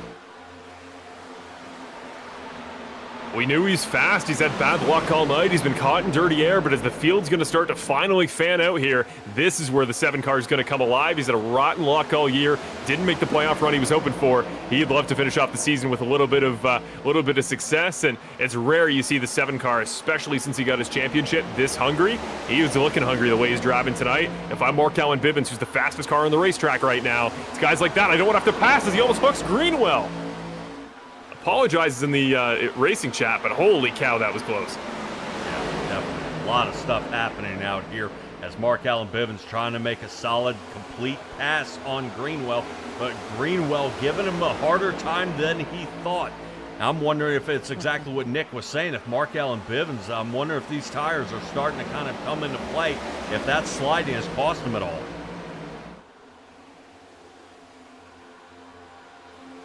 Doesn't seem to have the momentum he did early. Like, Greenwell is almost able to get him back there off a 2. Greenwell's not a guy that really pushes close for those positions. I'm surprised if he would come right back at a guy in the championship 4. So the fact that Bivens is still loose enough that this is an issue is saying something. Up front, the top 2 are taking it off, but Haggy again clips the wall off of 4, and here comes Flagar, puts 2 tires in the grass to get to his inside into 1. Boy, right now that's going to put Eddie Haggy and Ramos nose to tail here for that 5th and 6th position. Right now, as they are, in the meantime, they are still stacking up behind them with Benjamin Lacey and Jackson Mummer. Cannot seem to get a breakaway. And talk about breakaway here, Stella. Take a look at Michaelis getting out front by almost a second here, and we are definitely starting to come to crunch time, less than 30 to go.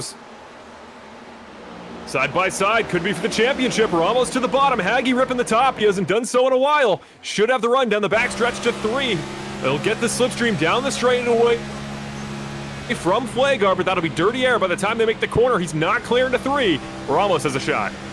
All right, now Ramos trying to take a deep breath out of that 27. Close off a 4. As he takes a look here on the inside, still shooting by Eddie Haggy. Would love that to be the last lap as he clears him by a fender. Haggy holds that high line here. He's running out of time and speed. I wonder if Haggy's trying to grip all that he can out there on the track. They come up with something. Ramos has it. Sides gave out. He couldn't quite hold it up top there on the wall. He knows how to rip the wall, and he's a really comfortable guy up in that part of the racetrack. The tires, that 10 lap older set of tires compared to Ramos, starting to kill him now. He's got to set in a groove. Just hope something goes wrong there for Ramos, as the 27 car seems to now have the title firmly within his potential grasp. Yeah, fantastic job here by Ramos, now starting to make the distance. Haggy is now being challenged by Benjamin Lacey, and he's slowly watching this slip away as Mark Allen Bivens fills his rear view mirror, and Connor Gibson now coming into play. Gibson rounding out our top 10 as he battles Jackson Mummert, and caution comes out. Oh my. That is huge. Once Once again, look, I think the last thing Ramos wanted to see. Yeah, I think Jason Greenwell's our guy. Well, man, if there nobody else has any set of tires left, then I don't think it would really be that big of a deal for Ramos, right? And even if they pit for a little fuel, he can most likely still come out front.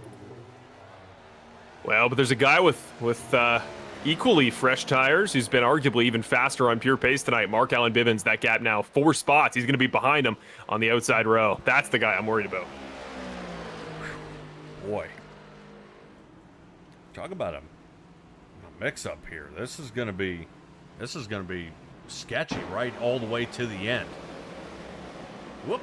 Slid off the track there. I'm hearing an EOL called for the 43, so Platt must have been involved somehow.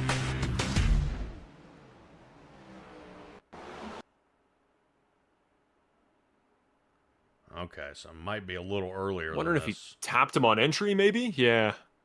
See if we can give a quick peek here. Let me see if we can get a little bit higher. There we go. Let's take a look at the 43. Oh, yeah. Oh, yeah. Yeah. There she is. So Ramos is Perhaps- taking tires right now, so he must have had a set left over. Oh, does Eddie. Wow, so here you go. Battle Fresh off set, pit race road. off pit road. Watch this. This is huge. Oh my goodness, what a race. That was sick. That was a first. Wow. At least Oh, for Eddie me. spun. Eddie spun. Off pit. No way. Off Yeah, track. I'm showing him sideways here. Oh, Lord. Unbelievable. What happened to him? Now we'll check here in just He a gets it okay. second here. Try to float over He the hits a top. bump. That's what I'm seeing. It's a bump on pit road exit. Watch this. Oh. Well, he's Unbelievable how close inside. that was. Watch this. Bump on the left side. Oh, Bang. oh. Gone. Oh. Unbelievable. But No he damage to the crossed car. that line in that position. Will he Yeah. not be able to line up in that position? He is being given the spot back. He will be restarting back in 7th position, 2 back of Ramos, 3 Oh. back of Bivens. Okay. That Dude. could have been bad. oh, dude. This is crazy. So I just went back and looked, and all 4 playoff cars got fresh set of tires. Yes. Yes. So they everybody did have at least 1 set left. So 1 set left for, what is it, 20 laps to go? 25 to go? Piece of cake. Yeah. That should mean you can push, eh, Nick? Like, there's not much Yeah. saving when you only got to go that far. But you probably want to save a little bit in case there's some, yellow flags at the end. But yeah, for Right. the most part, man, you're gonna go like hell. Whoa. Bivens and Ramos gotta starting come on. nose to tail on freshies. That's going to be a sight to see. I can't wait.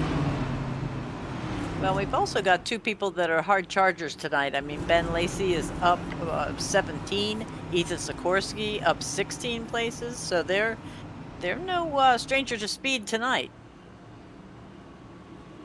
The wild cards here, the 3 non-playoff guys. Michaelis, Flagar, Foster going to be your top 3 on this restart, and the way the pit stop worked out, they should have fresh tires as well. Foster told me pre-race he's racing like he's a playoff guy himself. He's not giving any room to those guys with the green stripe. Pace car lights are out. We go green this time by. Zach Michaelis getting ready to go here. Mason Flagar will be the outside. Young Guns crew will have a chance here on the outside line. Michaelis, here we go. Horrible start for that outside line there. Flagar just could not get the wheels rolling. Michaelis fires off, but look at that. Ramos, there's a free position on Bivens just because he got the right line. Down nose to tail they go, fading to the top. There goes Foster.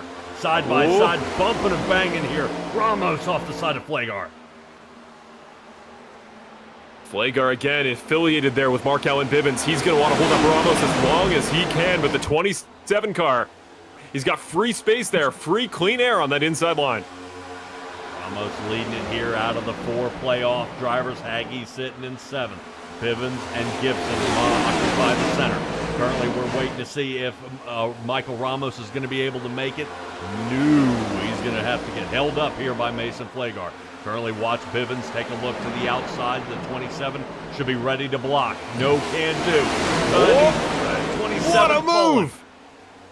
Bivens. What a pass by Bivens. Holy cow, and where did Connor Gibson come from? He restarted 10th. Connor Gibson's now in 6th. Look at him there.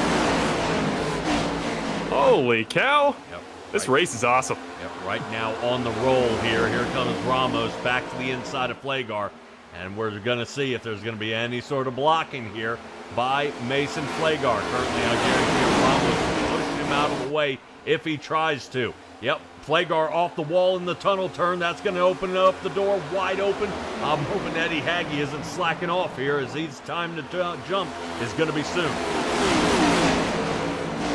Eddie ripping the wall again. That's 2 guys. Oh, he hasn't cleared him yet, but Ramos, if he can get by Flagar, that'll be 2. Then it's up to Gibson to try to get him. And the longer this goes, keep an eye as Bivens now trying to move on Foster, and Michaelis setting sail. So no clean air for a while for Bivens. A little contact between Ramos and Flagar gives him a nudge going through 4. I think he's getting agitated here. Connor Gibson looking to see if he can give some help to the 27.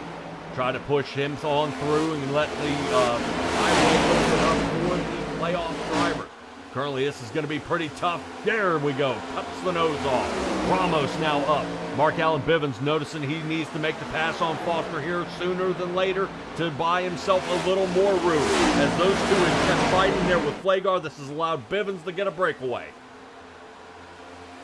Yeah, Foster's doing exactly what Ramos wants to see, holding Bivens up, holding that high line. Bivens can't just open his hands up on the exit of the corner. That's going to hurt his tires. You can't save when you're trying to push underneath the pass on the inside. Foster doing God's work if you're Ramos or Gibson and Haggy right now, but if they want to get in this fight, they got to get by that wall of Flagar and Lacey. Haggy getting nervous as he looks out the windshield, and the drivers are getting smaller and smaller and smaller. He's pinched on the bottom where Connor Gibson's to his high side. Wondering if that dirty air has caught him up now. Ramos only sits half a second behind Mark Allen Bivens, and it looks like Connor Gibson and Haggy might be watching those two drive off as they battle amongst themselves. Let's rotate up front here where Ramos is starting to gain a little bit here on Bivens, trying to come up with a little extra speed if he can to see if they can keep this close. Right now with 17 laps left to go, 16 at the line where Michaelis is still leading. That's going to bring us to Michaelis, Foster, Bivens, and Ramos here in the chase. Right now, Bivens holding on front is sitting in front by now 0.6 of a second. He's making headway. Bivens starting to separate from Ramos. 1/10 of a second faster that last time by Bivens. Whatever pace he's got left in the chamber, we talked about how fast he is just on pure pace where he doesn't have to save tires. Short run maestro. He's showing it right now. Pulling away. They should be about even this lap. But Ramos has to close that gap up with 15 to go. Boy, this is going to be very, very tight, and I don't know if Ramos has burned his stuff up fighting Mason Flagar there at the end. But we saw how Ramos did after the second or third caution that came out, he was able to conjure up a bunch of speed. Speaking of which, let's roll back here to take a look at Ethan Sikorsky. Sikorsky working here on the outside of John Osborne. And right now, I'm noticing that it looks like Eddie Hagee having some trouble. He's either got to work with Connor Gibson or he's got to keep fighting him as Sikorsky's off the wall. Oh, car's John loose. Osborne. Last thing Bivens wants to see right now is a yellow.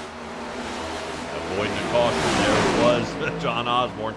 Giving a little extra room there to Sikorsky. They'd love to see this thing run green to the end. We're halfway through lap, I believe it's 140. 140 is what I'm looking at here as they are battling through wide this late into the race. I'm not convinced how loose these race cars look. There won't be a yellow the rest of the way. These things are looking impossible to handle when you get side by side and the back end kind of steps out even a little bit on exit. Only 10 laps into the run. This looks hard to drive, and side by side there's Flagar and Lacey. That could be the potential yellow as well. What about it? Yeah, tons of action all over the track. Mark Allen Bivens is staying just a hair in front of Ramos now. That's now up to 3/4 of a second.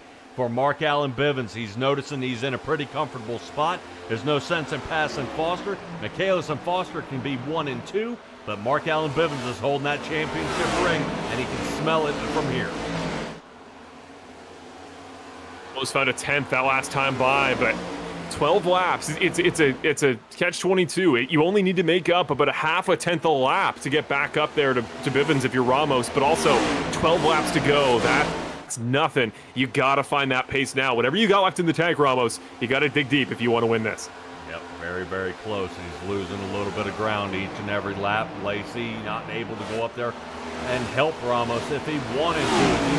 He ends up stuck next to Mason Flagar. Right now, I've got to say that may be a thorn in your side as the 72. That guy is all over the track, and not in a bad way. Just almost impossible to pass. Might have that little bit of that Ryan Newman, number 12, hanging out. Ramos made up a 10th once again on this lap. Gap's down to half a second. Keep an eye with 10 to go. I think Ramos has been holding it back, waiting to see if he can attack him later on. He knows that Mark Allen Bivens' tires are worn out, and he's not going to let him have it. Currently, Mark Allen Bivens might just be playing a game of possum here, waiting for him to get close and turn and pass Foster and leave him stuck from behind the number 8. Great job by Foster, though, as we come up with 9 laps left to go. Michaelis leading this race out in front. Foster sits second. Mark Allen Bivens and Ramos getting closer and closer together. Ramos has been faster the last 7 laps, including 2.5 tenths faster a lap ago. Guys, this race is not over yet. 9 to go. Margo Guzik out there is rooting on Ramos, hoping for the best. Still sitting at that half a second mark. Currently, it does look like, I believe, Mark Allen Bivens is taking a look to pass Foster. He knows that he's getting too close. Ricochet off the wall, 8 to go. Well, Foster holding on the inside. We keep trying to make him fight. Bivens, he just wants to be single file. He just wants to run his line. Foster won't let him do it. Up to the high side. Ramos goes low. 8 laps to go. He's not got much time. 4 more minutes till the end of this championship should we stay green. Bivens clears him off at 2, and he is ready to set sail. This could be all she wrote. As that battle raged on, that did allow Ramos to gain another 1/10 of a second. He's less than 4 tenths behind him. Ramos trying to come up with something as we are coming up on lap traffic. Carter Phillips in the 30 to the outside, and as we continue the charge forward. Michaelis has got that 8/10 gap. Mark Allen Bivens out in front by only 3/10 of a second over top of Ramos as they fire down the backstretch with Kevin Foster wedged in between. The gap's not moving, but the elephant in the room is the car in between, and we saw how hard Foster was to pass for Bivens. Ramos is going to have to fly by him if he's going to have any chance. Coming to 6 to go. Michaelis, by the way, they're starting to reel him back in a little bit, but his lap times, they're consistent. Doesn't seem to have much tire fall off. I think he's got another gear in the tank should he need it to bring this one home. Bandit Racing League bringing you a heck of a race here tonight at Charlotte. Right now, we are currently seeing our second place driver of Mark Allen Bivens in the final race here with less than 10 to go, 6 to be exact, firing around 3 and 4. He's only got a few more miles to make this one the dream he's been looking for and come away as a champ. 5 to go. Here comes Ramos. He got Foster there through the infield. 5 laps to make up that time. They're still side by side. He needs to clear him here to have a shot. Slide it up, take a chance. Yes, he does clear. And now 6 tenths and 5 laps is the gap he needs to make up for the championship. Can he come up with any sort of extra speed to come up with that? Now down to half a second. Currently still rolling through. Ramos, does he have enough life left in those tires to run him down? His Ford has been strong here all night as he started outside the top 10, and he's still charging forward to get a hold of Mark Allen Bivens. It was a 10th faster last lap by, but it was a bad 1 and 2 on entry. Bivens just opened the gap up like I can't believe. 6 tenths still, it's static. You watch the timing tower. There is almost no movement relative to each other. They're both losing Michaelis. We're coming to 3 to go, and no cars behind look to challenge. It's going to be these 2 for the championship, and Bivens is 4.5 miles away. Yep, right now this is looking pretty tough here for Ramos. He is starting to lose his momentum. Definitely needs some help here. If he could get some from Foster or Osborne, or even Benjamin Lacey if they were able to come up with something. But it's just looking like we are starting to stall out a little bit. Can Ramos come up with any sort of speed out of his Ford? Can he rotate it around a little tighter? Will Bivens make a mistake? I don't think so, as we are coming up with 2 laps left to go. I mean, what a story this would be, no matter who comes home with the race win here with 2 laps to go. But Bivens, this is exactly what we said. The path to the victory for him was pure speed. Get to the front, get away from the playoff guys, run your race, control it the way he knows how to, and he is looking almost assuredly the man to beat. He's got 1 more lap to go. Michaelis, credit to him. He's coming to 1 lap. He's going to win this race, but Bivens is the man we got to watch. Yep, Michaelis is 1.5 miles away from the race win. Mark Allen Bivens is the same distance now, coming to the championship win here at the Bandit Race League. Matco Tools 225 is going to be wrapping it up here in just a moment. There's a battle back there between Jackson Mummert and I believe Jason Greenwell, but this is it. Mark Allen Bivens, 2 turns left to go. Get through the tunnel turn here, no problem. Zach Michaelis coming away with the win. Mark Allen Bivens goes ahead and beats out Michael Ramos by 0.6 of a second to win the championship. 123 races over 5 years, 7 race wins and a pole, and now he's a champion. He's not the youngest champion in Bandit Racing League history, though he comes darn close. This has been in the works for a while. What a performance tonight. My congratulations to Mark Allen Bivens. All right, he was actually chosen out there to be the one to win it here tonight. Extremely tough. Ramos was, I believe, second. Very, very close. What a run here for Mark Allen Bivens. Got tangled up with Yancey there on lap 108 and was able to pull it off. This guy made it happen. What an excellent job here. We'll have your unofficial results here in just a moment. We do want to thank Bradley Shin, Nicole Krazel, and Dalton Kilrow for being our race control here tonight, making sure everybody did what they were supposed to. Everybody was clean out there on the track and definitely keeping everybody low on the penalties. So the final race here of the season and of the Bandit Racing League goes to Mark Allen Bivens. As you see, the entire league going up there and giving him that congratulations tap. And the 76 goes ahead and completes a few more laps before he fries the rest of the rubber off that car. No one would get passed over either. Chalk went up for Canada. Zach Michaelis was just incredible. So here goes Bivens getting hooked by Greenwell. Keeps it out of the wall so the championship diecast can stay spotless. But yeah, Zach Michaelis, man, what a drive today. And he kind of flew under the radar, but really late stages, he just found pace. I was watching his lap by lap times.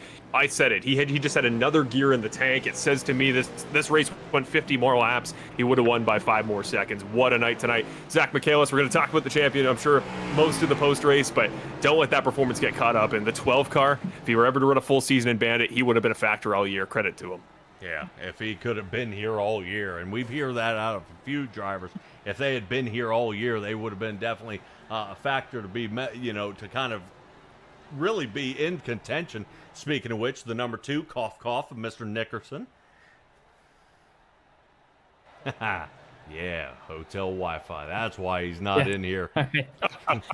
Yeah. There he is. Yeah. I love it. Adult things you got to do, man. Can't race every week. I wish. Well, I believe you hold the record out there for the most amount of wins in the least amount of attempts.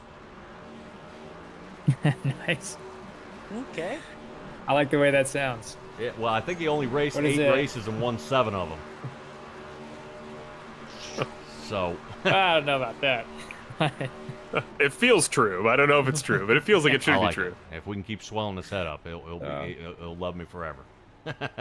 He's All a right. 3-time champ. He's that head swell enough. Or he'll have trouble with his headset. Oh, Mark Allen Bivens is blinking out on his Polish lap here. Wow. It's only fitting, isn't it? I mean, God, I love Mark Allen Bivens. Like one of the most iconic things. It's such a funny thing to be known for. But I will say I'm not somebody who's always run these races with the perfect rig either. It goes both ways. Internet connectivity gets in your head on the back end. He does persevere through it every week. It's annoying for the drivers around him at times, but it is something you got to overcome as a driver. He's always done it. He's never used it as an excuse, and for that we joke about it a lot, and I will continue to joke about it. But we give him massive credit, and just I will say, as somebody who's seen him for going on 6 years now, since back in 2020, he really has evolved on track. There were mistakes. I think tonight it felt like that wreck. That I think it was Greenwell. He got into the quarter panel up and spun. It kind of felt like that might be his championship slipping away. And I said pre-race that was the only path that it could really fall apart for him. He overcame it once again, and it just speaks to he won this in such a different way than a lot of champions. And when it comes down to the final race, you can speak to it, Nick. Sometimes just pure pace wins out. We would commentate you. I would try to make storylines out of it back in my broadcasting days. But Nick Nickerson at Phoenix, it was an inevitable result. Mark Allen Bivens tonight, there was an element of that as well. Yeah, for sure. Just in this car, man, like all season long, I felt like he was one of the cars to beat. And I mean, when he was up front, I remember specifically in Texas, I felt like I was a little bit faster than him, but it was hard to say because, I had a little bit of a draft, but I just could not get around him no matter what I did, and he kind of showed a little bit of that today. He got behind a little bit, but he was able to make those critical passes, especially coming down pit road. He was behind everybody, right, coming in the pit road, but he came out ahead of a couple guys and made a good pass before the checkered flag, and that's all she wrote. Wow. Yeah, and I wonder, even if they, did Haggy, was he still battling the bump out of pit road? With him spinning out there, and did he end up with some grass in the grill, or because he got back out there and then it kind of, everything kind of pulled apart on him, which was unfortunate. And I hate to see that for him, but man, everybody gave it their all right here at the end. So let me see if we can find our unofficial race results here, and we'll find out where all your drivers ended up placing. Obviously, that Mark Allen Bivens finished second here on the night, but Michaelis takes away the win, and Michael Ramos will be third. And that is an awesome job here. And I know one of the drivers out there has been joking around that this needs to be put under review, but it will not be under review. This is the race results. This is the final. Awesome job here by all of our drivers. We will definitely collect our guys up here in just a moment and talk to them a little bit about how their race went here tonight. Guys, hold on just a moment, and we'll track these guys down, and we will be right on back.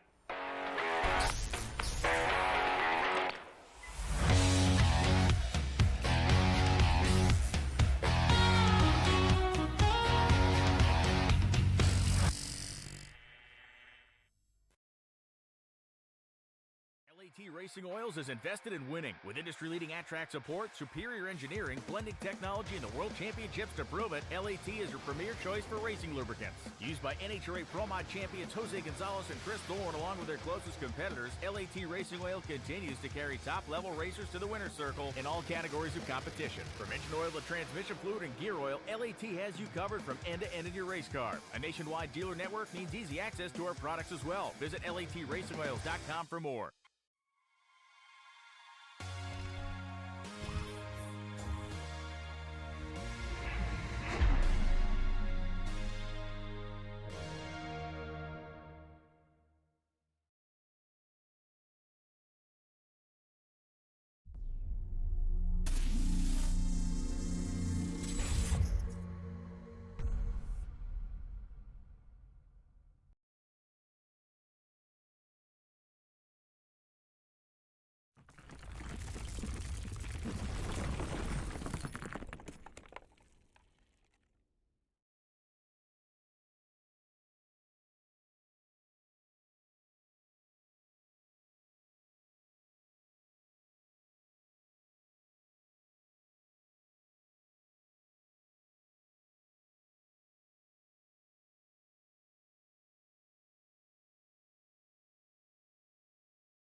Michael Ramos, Marshall of the broadcast booth. You got a copy? Yep, I got you. Michael, my man, heartbreakingly up short. You came so close, and it was like we were saying pre-race. We knew the two favorites tonight on pure pace here at Charlotte was going to be Bivens because he's always quick at intermediates, and it was going to be you at Charlotte. That you finally get that last run. It's just you two, pure pace. You don't have tires to worry about, and you get held up there by Flagar. It takes a while to pass him, and then he only had a couple laps there in the late stages to track down Bivens. Just what came up just short there? What would have needed to go different for this result to be going the other way? To be honest, man, I think it would have had to be longer green runs, right? I am better at the longer runs than the shorter runs. I don't like to race too aggressive until it's coming down to the wire. But me and Bivens on the exact same strategy because of the last caution going into a restart. Like, you're putting us basically on the same plane. And I just running him down after being slowed up was difficult. There was at points I think I got down to a 0.5 behind him. But if I would have kept up that pace, I would have chewed up the tires and I would have lost more positions. So I just didn't have enough left to really gain on him at that point. You talk on being on the same strategy there late as Mark Allen, and that's something you were kind of, you were kind of self-aware of. There was a lot of decision making there late on tire strategy, when to come back down for fuel. We had those late yellows. How hard was it to make those big decisions about, do I want to be doing something different than the other playoff guys? Do I want to have new tires? Do I want to have track position? How much more stressful are those decisions when they come with the biggest stakes of the year in the finale? Yeah, they're definitely difficult. I know me and the team were kind of bouncing around ideas on, especially as we started seeing so many cautions coming out in the second half. Do you go in and grab tires? Do you go in and just grab fuel? What really started to challenge, I think, everybody was when you're starting to get to the distance that you could go in and grab fuel for the last time. And you got to kind of judge how many people are going to go with you, so that you understand where you're going to come out, back on track position, right? That was the hardest point. Right as we were kind of getting down to the last, 50, 40 laps, because I think the fuel window for a tank was 47 laps. So as we were starting to approach that, and with the remaining laps, you're like, okay, if I go grab fuel now, then I can probably baby it a little bit and make it. But if I mess up, then I'm coming into pits and I lost the race. Well, Ramos, I've been very complimentary, of your talent for a very long time. You've been here since back when I started. You've been in the series for a number of years. You've always had pace here at the intermediates. I think you've grown as a driver now that you finally had a whole year under your belt that you could just run the whole season. You got a couple wins rattled off. You seem to get better and better as the year went on. As we kind of wrap up what is the end of the journey for season 14, what might be the end of the journey for Bandit, does how this race ended on a great performance, but you come up just short, do you feel like you're ending your Bandit career on a high or kind of a low with how tonight ended up? No, it's definitely a high. Being military, it's difficult, right? I think I missed one season because I was deployed. I missed another season because of just training took over, and then jobs take over, right? This was the first season that I could put 100% effort into, with no distractions, or had to sacrifice a little bit at work. But no, I mean, I got my first wins. Unfortunately, both of them are under caution. I would have liked to have gotten a green flag win. I know the feeling. Yeah, right. But no, it was great. I was glad that it turns out to be the last season for Bandit is the season that I did the best in. There was a lot of times that I had the pace, but I screwed up on the strategy, or I had the pace, and I messed up on like the final lap, right? It's good to end a season on a high note, second for the championship, second or third for the Charlotte race. It's good. Had fun this season, and I'm glad it went out like this. Mike, I'm proud of you, my man. What a great year. What a great career you put together. And if there's any reason to not make a full season up until season 14, military service is a great reason for it. We thank you for that. And sincere thank you for always coming up. You're always a great perspective on and off the track. I've really enjoyed racing with you full time this year. You know what to do. Final time. Let's cap it off there for you. Anybody watching, including Sergeant Townley, was very well spoken for in the YouTube chat tonight. So maybe give him a personal mention. But anybody you got to thank, any sponsors, do your thing. Yeah, man, I'd like to thank everybody. I mean, if it's going to be the last race, then definitely shout out to Bill. He's the one that put this together. Shout out to all the admins, and there's been so many over the years, so I'm not gonna name them all. Shout out to my teammates. David Lakey, Connor Gibson, Curtis Yancey, Hayden Paul. That all these. Every time I come in, I don't know what team I'm gonna fall in, but my battle buddy, who I've known through military service, we work together, is David Lakey. And every single time I'd come back or have a just say pop in race, he was first to grab me and say, "Hey man, just get in the channel." So definitely shout out to him. Shout out to Sergeant Townley, who's always there watching. Shout out to the African. I don't know if he popped in chat or not, but and then lastly but not least, can't not thank my wife. She sits out in the living room and I can hear her hollering sometimes, especially when I get in wrecks. But she's definitely the support. She makes dinner early and it's like, all right, go get on the rig and start practicing. So no, I love her to death. So thank her too. But no, and thanks to you guys, broadcasters, right? Evan Wall, you, Marshall, and Stella, love working and listening to you. Still think you got a radio voice, and it's awesome. And then Patrick, dude, knocking out of the park the last couple seasons. I enjoyed watching when I was in Poland and I wasn't able to race. I love tuning into the broadcast. So thank you guys for what you guys do too. But that's it for me.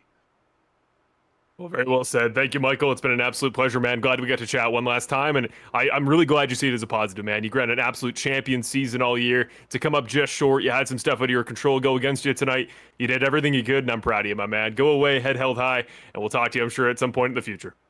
All right. Thanks, guys. All right, everybody, that's Michael Ramos there in third place. We're going to go ahead and skip right on over to Zach Michaelis, who is ready for us here. Zach, what a run here tonight, man. You had this thing on a rail, but you had a little bit of fighting to do out there. Talk to me about how you fought your way up to the front.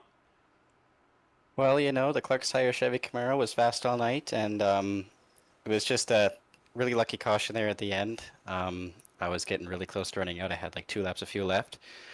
So whoever wrecked there, thank you. You saved my race. But yeah, it was just another lucky caution I was able to catch and then hold those guys out.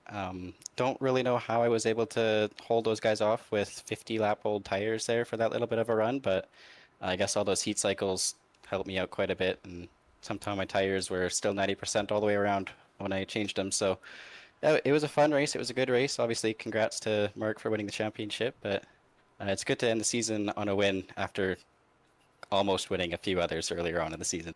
Yeah, no kidding. And finally, it seemed everything went your way here tonight. At least you find it a positive with a bunch of cautions. Michael Ramos is saying the cautions actually hindered him here tonight.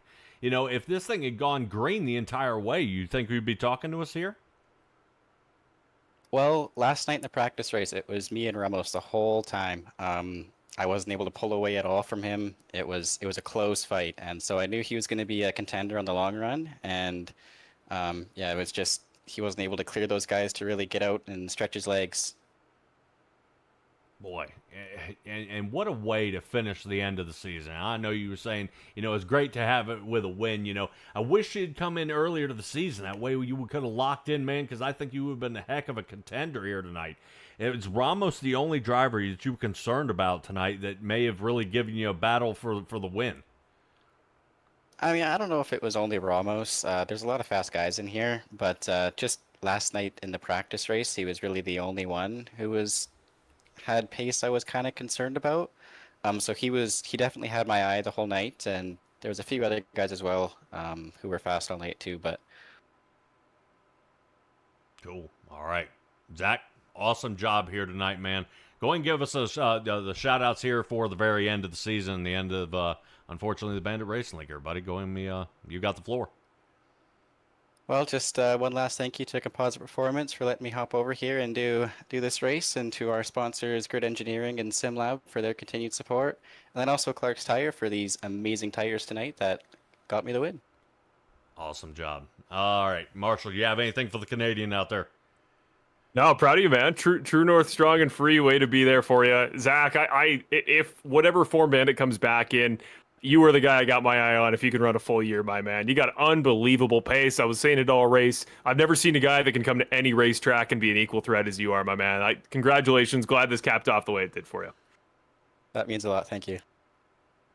All right, that's going to do it for Zach Michaelis there. And Marshall, you know, I think this guy actually was before your time and before my time. You know anything about Mr. Daniel here? Daniel Grice, welcome to the broadcast booth. You're a name I know from way back in my early days. We were back in COVID, I think, last time I saw you back in a racing session. Cool to have you here. Potentially the final Bandit race tonight. First ever Bandit Racing League winner. I got to ask, how much have you kept up with the series and what's it like being here for the end? Man, to be honest with you, I actually haven't watched anything or kept up with it at all since like 22 or something like that. And I think I stopped racing it in like 20. Just family and, you know, having a kid and stuff like that. In time frame, you know, it makes it kind of rough. But yeah, I was kind of excited to hear from Bill. He hit me up last minute yesterday. I went home and downloaded everything. I was going to race tonight and ended up having to take my daughter to gymnastics. And yeah. No, that's totally cool. Like, it's been so long in the series that to expect anybody here to still be keeping around full time. Lots of guys here come and go, so I'm really glad you could make it back here for the final day. And I'm curious. So, first ever Bandit Racing League winner, 14 seasons, all of them about 20 races. So you got to think you're up to about 300 events. To be back there all the way at the beginning when Bandit kind of started out, paint a picture for us, because none of us here in the booth and pretty much nobody watching was around with the series back then. Kind of what got you into Bandit in the first place? What made it stand out? So I had iRacing for probably a year before I joined, and I just joined a random lobby, and they were like, "Hey, we're starting up a league. You know, it's gonna be coming on. We're gonna start in Daytona." And like, it was like right at when Daytona was supposed to be running. I was like, "Yeah, that sounds pretty cool." I've never actually joined a league or anything, and man, it was super small. I think that first season, it was like every Monday and Tuesday we were trying to recruit people and just talking to people and trying to get people in there. And we would have some races 12 people, some races we'd get up to 20, 30 drivers, but it was super small scale, but it was fun. It was, everybody knew each other. It was kind of more of a family thing. And it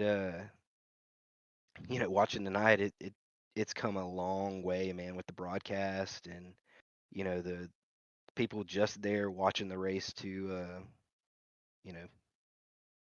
marshal it. I mean, it's a crazy difference from whenever I started and when I was last racing. That's really cool context to kind of hear from the beginning, kind of how this thing got kicked off. Thank you for coming in today, Daniel. Really cool. Bill brought you in. I'm glad you could come back and have confirmed. I called you one race in my entire career as a broadcaster that you were there for, and you got a top 5. So in my books, you're one of the best of all time in my sample size. Thanks for joining us, man. Appreciate it, guys. All right, so that is going to tie us up with our championship winner, though, Mark Allen Bivens. What a job he did tonight, and he was heavily contested, and everything seemed to be going his way, then against him, and then he fought all the way back. Mark Allen Bivens, season 14 champion, the last race here at the Bandit Racing League. Talk to me a little bit about kind of the ebbs and flows here of your race. Well, I said earlier this year at Texas that job wasn't finished, and now we finally got it done. Might have had to take us to the last race, but I was able to finally get a championship. But yeah, it was a fun race, super up and down. I mean, I felt really good at the start, and then I thought I had the strategy that was going to be able to get me somewhere. And then with 50 to go, I pitted, and I started just punching myself because I just made a stupid move to pit because I wasn't able to make it on gas. And then I wrecked myself. So, yeah, I guess that's just that's not really what I wanted to do, but it worked out. So, yeah, well, I guess whatever gets us to the checkered flag in the end. Yeah, well, you say wreck yourself. Oh, you must be talking about that little tussle up there with Mr. Yancey there on lap 108. Yeah, I apologize to him. I mean, I think it really hurt me more than him, but. Yeah, I apologize to him, and I mean, rightfully he's mad about it. But I mean, yeah, it was a good rebound. I just like to thank just all my teammates that helped me through that whole deal, because I mean that was hard fought race, and they were able to keep me calm and collected because I wasn't the happiest camper. At all, I believe you had led almost the majority of the laps up front, and then once we started getting to pitting and all this other stuff, and then the caution started flying out, it just seems all you had to do was really get your restarts down. Well, honestly, I was a pretty happy camper up until I wrecked. So the whole race, I actually felt really good. It was super fun. I felt like I ran a race better than what I showed, I guess. Not finishing wise, but the incident that I had. I think if that didn't happen, I think I could have tried doing it in a lot better way. But beggars can't be choosers. We're coming away with the championship, so that's all that we needed. I was going to ask how it feels coming away with a championship, man. It definitely seems to be a long time coming. You know, I came in during season 13, and you were still a little bit hot-headed out there, but it seems everything's kind of toned down a little bit, and you just articulate the race a little bit differently now. Yeah. Well, came in season 8. That was 2021, like February or something like that. So I was 11 going on to 12 years old. And I've been with the league for 4 years. All the guys in here have seen me go from being the kid that slams into everybody 20 seconds after the crash, and now I'm talking to y'all guys after championship night. So I've definitely grown as a driver, and it's just super special to me knowing that I really wish this wasn't the last time that we'd be going for something like this. But if I was gonna win only one, I'd want it to be on the record books for sure. All right, what's next for Mark Allen Bivens after this? I think I'm just gonna go keep on racing my late model and keep on going to go win. I don't even know where I'm racing. I think I got Benton Speedway this weekend, so any of you guys been in the Benton, Missouri area, pop out. It's gonna be a good weekend. But yeah, so we're just gonna keep on driving and keep on doing my thing. All right, Mark Allen Bivens, congratulations. I know a lot of people out here in the chat have been rooting you on, and they're excited to see you get it, especially Miss Carla out there. So go ahead and give your shout-outs out there from the 76 and Charlotte Motor Speedway. Yeah, I'd just like to thank just everybody in the league, all the drivers. I've had multiple run-ins this season. I've had multiple run-ins every season, and I just want to kind of leave here with no hard feelings. It's a bittersweet night for everybody, knowing that something that we've devoted our time to, even if you've just come in this season, something that we've devoted our time to is coming to an end. But Bill, I'd like to thank you especially. Patrick, Marshall, every broadcaster that I've run under, I'd like to thank y'all guys. I'd like to thank the RCs, the admins. I'd like to thank my teammates over the years. They've been with me all the way through, especially Mason. He's the one that got me in this league, and now he's the one that was running alongside me on my way to a championship. But I'd also like to thank my parents, my family, my friends, everybody that's rooting me on. We love 76 Nation, Lake Storage, MD Outfitters, Bike Racing. I think that's really all I can think of right off the top of my head. But one last time, Bandit Racing League and Charlotte Motor Speedway. Might be a little ironic, but I hate the next gen.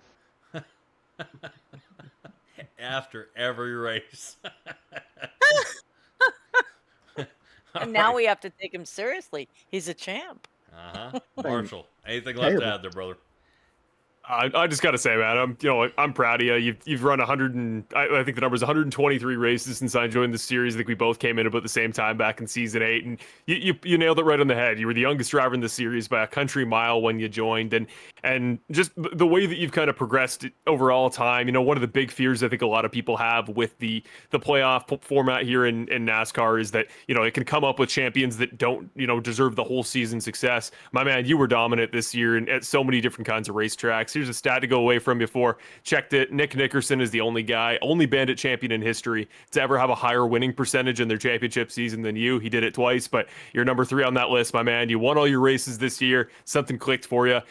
You had that wreck there. I think if that little moment there with Curtis never happens, you probably win this one by a country mile. So in that sense, I think you still got more improving, but the fact that I see, 30%, 40% more left in the tank for Mark Allen Bivens as a driver, and you can dominate a season like this, it speaks a lot about who you are as a racing driver. Really glad you got real life stuff on the go, my man, and I'm proud of you. Way to be. Thank you. That's extremely special coming from a guy that's called all my wrecks over the years, from season 8 and 9, and whenever you stop broadcast, I had a few, but yeah, it's really special coming from you because I mean, as a broadcaster that watch all of us race and a fellow driver, I'm sure we had some run-ins. I'm not really sure, but oh, we did, but yeah, it's water under the bridge, eh? I'm the commentator now. It's fine. Exactly. But yeah, this has just been extremely fun, and I really hope that Bill and somebody can put something together again soon, and we can keep Bandit Racing League alive because this is family. I think Bill said something about that in his pre-race thing, and I'll tell you what was cool going 4 wide with all of us. That was pretty sick. Yeah. The 4 wide off pit road wasn't bad either. That was sick. That was really cool. I mean, that was just classic Mark Allen Bivens ripping. Yeah, there we go. Mark Allen Bivens, congratulations bringing your Chevrolet in to winner's circle and definitely taking away the championship for season 14. Go enjoy it with your friends there, buddy. I appreciate y'all. Yep. Thank you, everybody. All right, everybody, that's Mark Allen Bivens. What a job he had here tonight, and what a way he did it. Oh, my gosh. This, I know, it almost doesn't seem real. I don't know about you guys, Marshall and Stella here. It seems odd, almost signing off here for the last time with Bandit. It does. It really does. I actually, back in season 11, we had a similar phenomenon. Felt like it was going to be the end. Things came back together. Something feels a lot more definitive about this one, but in a weird way, I kind of have a calm with it because I know everybody is going to stick around. All the friends that are friends, all the family that are family, they'll stick together. They'll keep in touch. I'm sure all the powers that be will have a great rest of their career in racing. But the people I feel most bad for, if we never come back on a full proper broadcast, is the people watching at home who have supported through my tenure, through Evan's tenure, through your guy. Just such a great fan support at home, and to not have racing every week on Wednesday to watch, I know for a lot of people, including myself back when I didn't race in the series, it's something you can really grasp onto, and it's going to be sad. That's the part I'll miss most, but I'm also so thankful, not just for you and Stella and Patrick, you guys, for what you've done, but for the people that come out and support at home every week, and to just have it come to an end for the time being. That's rough. So my thanks to them, my thanks to everybody, and there's a certain face in here I think I thank most of all, so I'll give the floor to him. What an awesome job here tonight, and what a tumble up here it has been. But Bill, go ahead and let her rip, buddy. Thank you, everybody. Let's go. Real simple. I'm appreciative. Thank you. I can go to bed tonight with no stress. So nice. I wouldn't check your DMs if that's what you want the night to look like, but whatever. I'm not even worried about that because the championship's decided. It's over. All complete. Thanks so much, Bill. Yep. Thank you, guys. Yep, appreciate it. Appreciate you, Bill. All right, everybody, that's going to do it for us here at SimTrax Broadcasting. That is going to be us signing off with Marshall Crocker, Nick Nickerson, a little bit of Jax Knock in the booth, as well as Stella, and Patrick Morrison going to be signing off here with you guys with the Bandit Racing League. We appreciate you guys joining us here each and every Wednesday night, and we definitely hope, glad you guys stuck around. But that's going to do it for us. Be well, be safe, be kind, and we'll see all you guys next time.